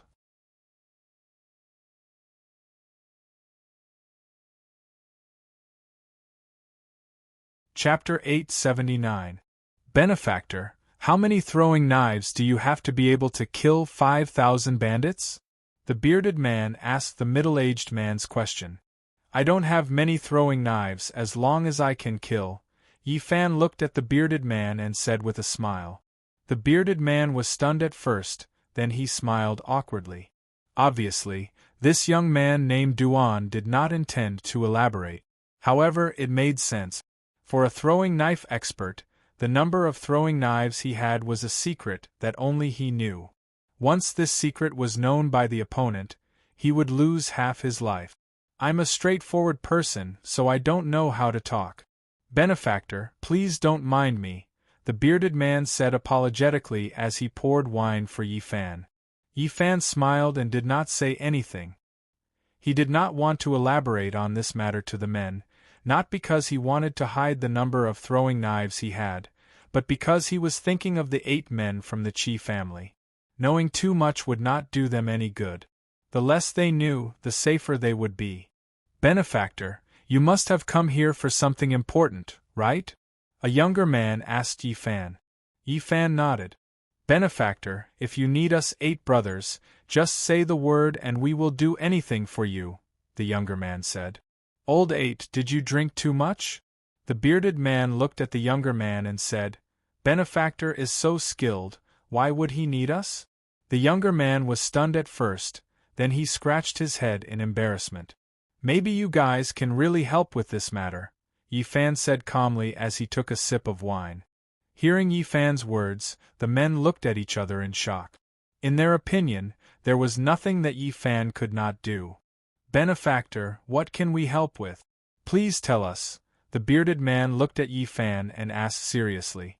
Yi Fan put down his wine cup and asked the men, I want to ask you, is there any place like a swamp in the southwest border? Swamp? The curly-bearded man frowned and muttered to himself. Mud pits, wetlands, and water depressions. As long as it's close to a swamp, it's fine, Yi Fan added.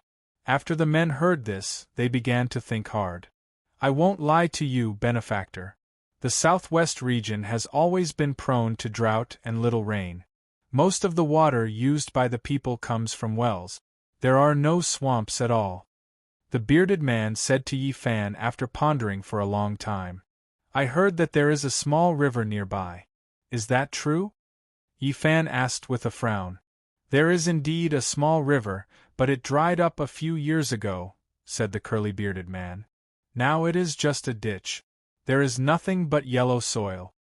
In that case, why do you have such good crops here? Yi Fan then asked the curly-bearded man, could it be that you use well water to irrigate the crops? That's not it, the middle-aged man on the side answered and said to Yi Fan, we use rainwater to irrigate the crops. Rainwater? Yi Fan was puzzled and asked, didn't you just say that there is a lot of drought and little rain here? Benefactor, there is something you don't know. We do have a lot of drought and little rain here, but although there is little rain, there will be at least 10 heavy rains a year.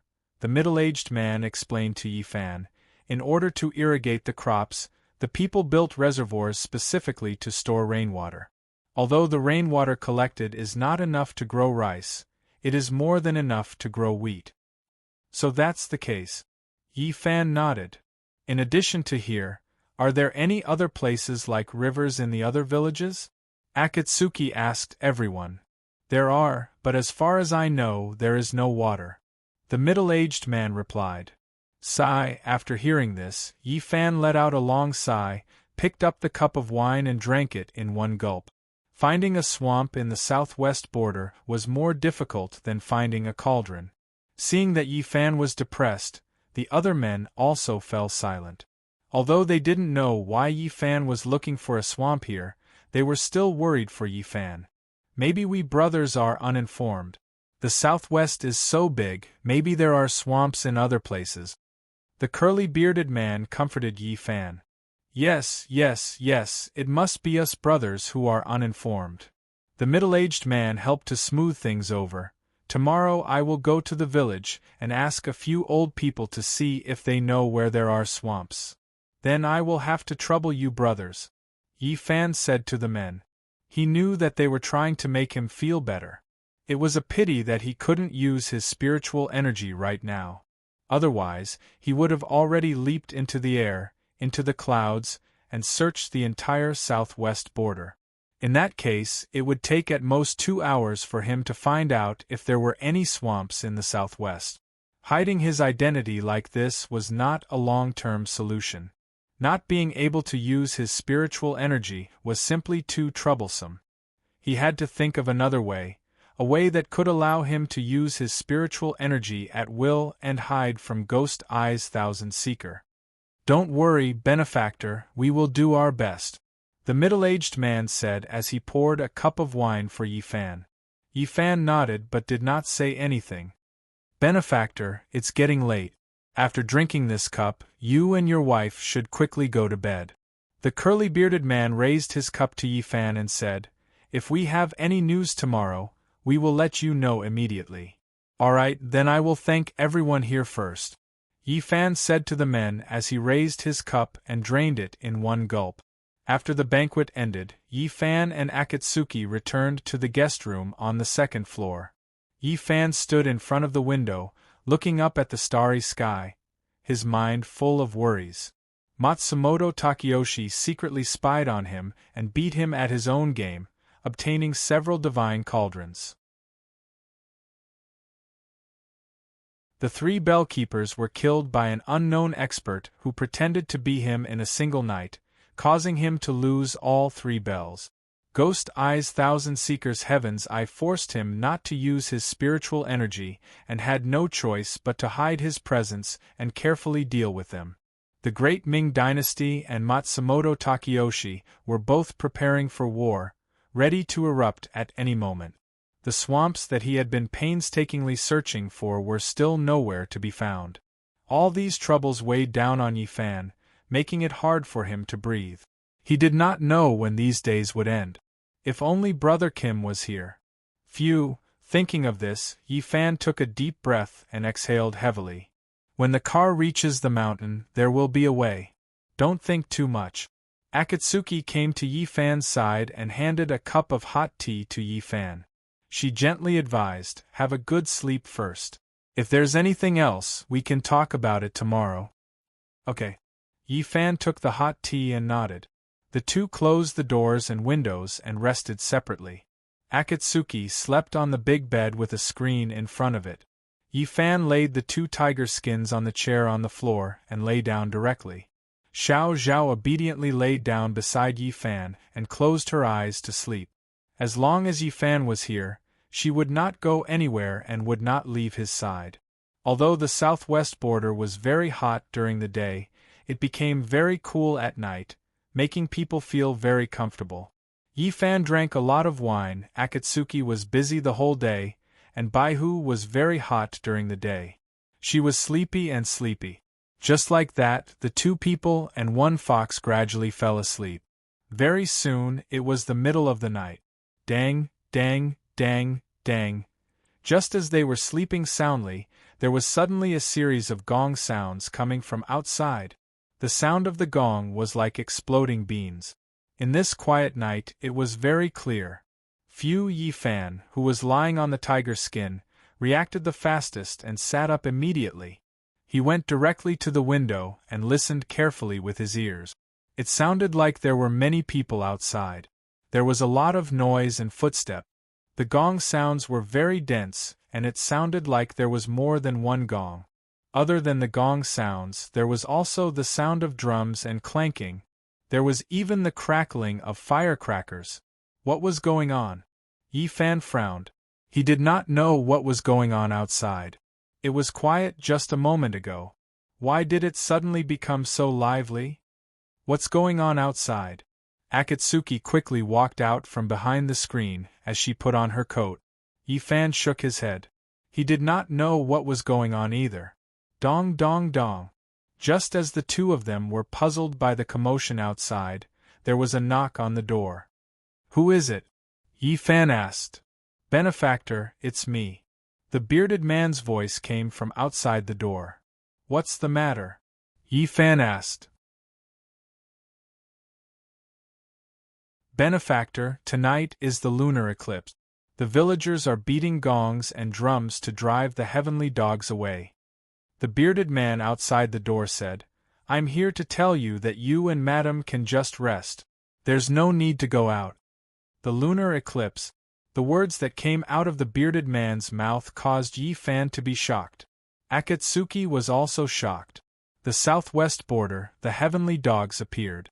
The swamps, the yin and yang eccentric old man. Gui Linglong's words were coming true.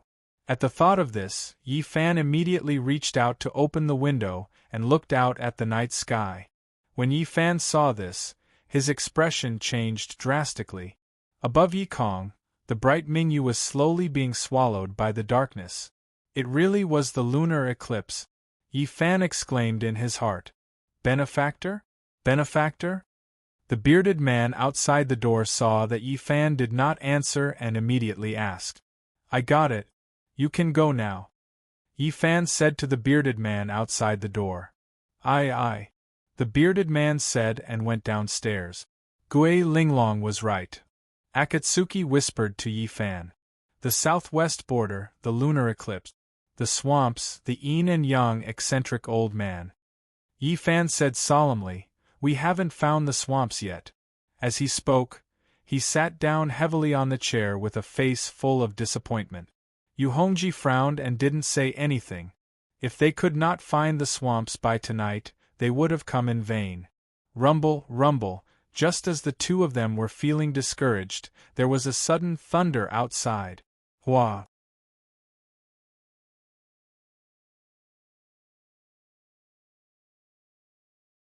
Chapter 880. Rain. It was the rain. Seeing the heavy rain outside, Yifan's eyes widened. He stood up from his chair, walked quickly to the window, and opened it. Outside the window, the rain was pouring down, lightning flashed, and thunder roared. The people who were beating the drums and beating the gongs to chase the heavenly hounds away were all drenched. They used the gongs and pots in their hands to cover their heads, laughing as they rushed back home to avoid the sudden storm. The heavenly hounds were chased away, and the rain fell. Of course, they were happy. They were not the only ones who were happy. Yifan was happy too. The reason was simple. With such a heavy storm, it would definitely form a swamp.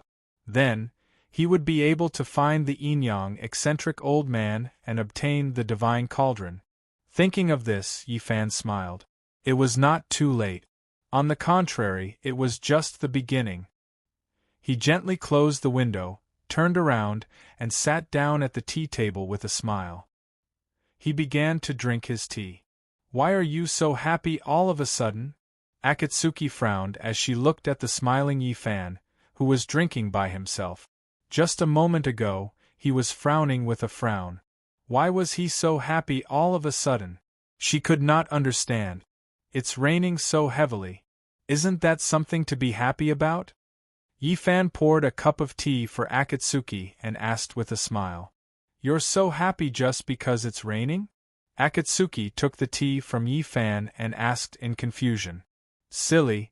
Yi Fan took a sip of tea and said with a smile, when there's rain, there's a swamp.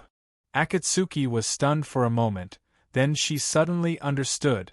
No wonder Yi Fan was so happy. So that was the reason. Yi Fan was right. With such a heavy storm, some places would definitely form a swamp. That's great, Akatsuki said happily. We didn't come here for nothing. Once the rain stops, we'll immediately go out and scout for the swamp. Yi Fan put down his teacup and said, Yes. Akatsuki nodded. At this time, the two of them were no longer sleepy. They simply held the candlelight and talked through the night, waiting for the rain to stop. How are the 3 clones you controlled? Akatsuki asked Yi Fan. You mean the 3 of them? Haha. Yi Fan put down his teacup and said with a smile, At this time, they are enjoying the scenery in Jiangnan. They are enjoying themselves. Our original bodies are running around in this desolate land, bitterly searching for swamps, while our substitutes are carefree and happy in Jiangnan's scenic spots, singing the wind and the moon. Fate is truly unfair. Akatsuki joked. How about this, the next time we encounter such a situation, you and my substitutes will go sightseeing, drinking, and having fun. Xiao Zhao and I will search for the 9 cauldrons. What do you think? Yi Fan asked Akatsuki with a smile. That won't do. Hearing Yi Fan's words, Akatsuki immediately became anxious. I'm just saying, don't take it seriously. What? You don't want to go sightseeing? Yi Fan asked Akatsuki. If we want to play, we'll play together. If we want to suffer, we'll suffer together. I don't want to be with your substitutes, Akatsuki said as she sipped her tea. Yi Fan smiled but didn't say anything. That's right, what do you plan to do with that expert who impersonated you? Akatsuki put down her teacup and asked Yi Fan. Kill him, Yi Fan said calmly. This person had impersonated him and killed 3 bellkeepers in succession. This was simply unforgivable. There was no reason to spare this kind of person's life. This person's cultivation is extremely high. I'm afraid it'll be very difficult for you to find him, Akatsuki said. Don't worry, after this matter is settled, I'll deal with this matter, Yi Fan said with narrowed eyes. How do you plan to find him? Akatsuki asked Yi Fan. It's very simple, just set up a trap, Yi Fan said calmly as he picked up the teapot and poured more tea into his cup. Since Matsumoto Takeyoshi had set up a trap to use him, then he would beat him at his own game and set up a trap within a trap. Set up a trap? What kind of trap? Akatsuki asked. You'll know when the time comes, Yi Fan smiled mysteriously and replied. The torrential rain continued for an entire 2 hours. It wasn't until the 4th night that the rain gradually stopped. The rain has stopped. Hearing the sound of rain dripping from the roof, Akatsuki said to Yi Fan gently. Bring Xiao Zhao with you. We'll go out and take a look. Yi Fan stood up from his chair and said to Akatsuki. Okay, Akatsuki nodded in response. The 2 of them blew out the candles on the table and brought along the sleepy Xiao Zhao. Opening the back window, they used a light body technique and floated out of the inn. At this moment, the outside of the inn was muddy and extremely muddy. Looking at the situation, Yi Fan frowned. If they were to walk on such a muddy road, even if they used a light body technique, they would not be able to get far even if they walked for half a day. But if they were to use spirit energy to fly, there was a high possibility that they would be discovered by Ghost Eye's Thousand Seeker. Yi Fan was in a dilemma. After pondering for a while, Yi Fan came up with a compromise, which was to use spirit energy but not fly. Using extremely weak spirit energy to float an inch above the ground should not be a problem. After all, he still had his doppelganger to cover for him. Let's do it this way then. Give me your hand. Yi Fan turned around to look at Akatsuki and said. Akatsuki was stunned, not knowing what Yi Fan was trying to do. She raised her hand slowly and passed it to Yi Fan. Yi Fan grabbed Akatsuki's hand and with a thought, He channeled his spirit energy. Buzz, following the channeling of Yi Fan's spirit energy, the two of them slowly floated off the ground. They were less than an inch above the ground. The spirit energy that Yi Fan channeled this time around could be said to be controlled perfectly. Not too much, not too little, it was just enough to bring the two of them off the ground. This way, not only would they not delay their journey, they could also avoid detection by Ghost Eye's Thousand Seeker. After all, the two of them were only an inch above the ground. At this moment, the sky was still dark. Coupled with the fact that the two of them were wearing robes and cloaks that covered their feet completely, no one would be able to tell that their feet were off the ground. Akatsuki's face flushed red as her heart thumped furiously. Yi Fan's warm hands gave her a sense of security. Following Yi Fan's careful channeling of his spirit energy, the two of them began to float on the muddy road. As Yi Fan floated, he channeled his vision and scanned the surroundings carefully, looking for a swamp. Even though he had concealed his spirit energy, his five senses were not affected at all. It was also because of this that he was able to look into the distance, and he didn't have to delay the important matters because his movement technique was obstructed. 100 miles to the southeast, there's a withered forest. Let's go there and take a look. After an hour, Yi Fan spoke to Akatsuki, who was beside him. Just as he said, he had discovered a dense yet withered poplar forest 100 miles to the southeast. As Yi Fan spoke, he changed the direction of his flight to the southeast with a single thought. This time, his floating speed was clearly much faster. The sky was about to brighten up, and he had to make the best use of his time. Will there be swamps in the withered forest? Akatsuki asked Yi Fan. That's a withered poplar forest. Furthermore, it's all over the place. In my opinion, it should be due to the soft mud. Who knows, there might be swamps there. Yi Fan explained to Akatsuki. Akatsuki nodded her head. After half an incense's time, the two of them stopped in front of the poplar forest. This was a huge wild poplar forest that spanned at least a few dozen mu. One could tell that this place must have been filled with lush greenery in the past. The poplar forest was full of rainwater and emitted a rotten smell. Yi Fan bent down and picked up a 3 feet long, withered tree branch that was as thick as an arm. He then casually threw it into the poplar forest. Puff, the spinning withered branch was directly inserted into the muddy ground of the poplar forest. Yi Fan was testing whether the ground here was a swamp or not. If it was a swamp, the withered branch would gradually sink into the mud. If it wasn't, the withered branch would remain motionless. On the muddy ground, the withered branch was quietly inserted there, motionless. It seemed that this wasn't the place they were looking for, Yi Fan thought. As he was thinking, he and Akatsuki slowly turned around and prepared to leave. Gurgle, gurgle, gurgle.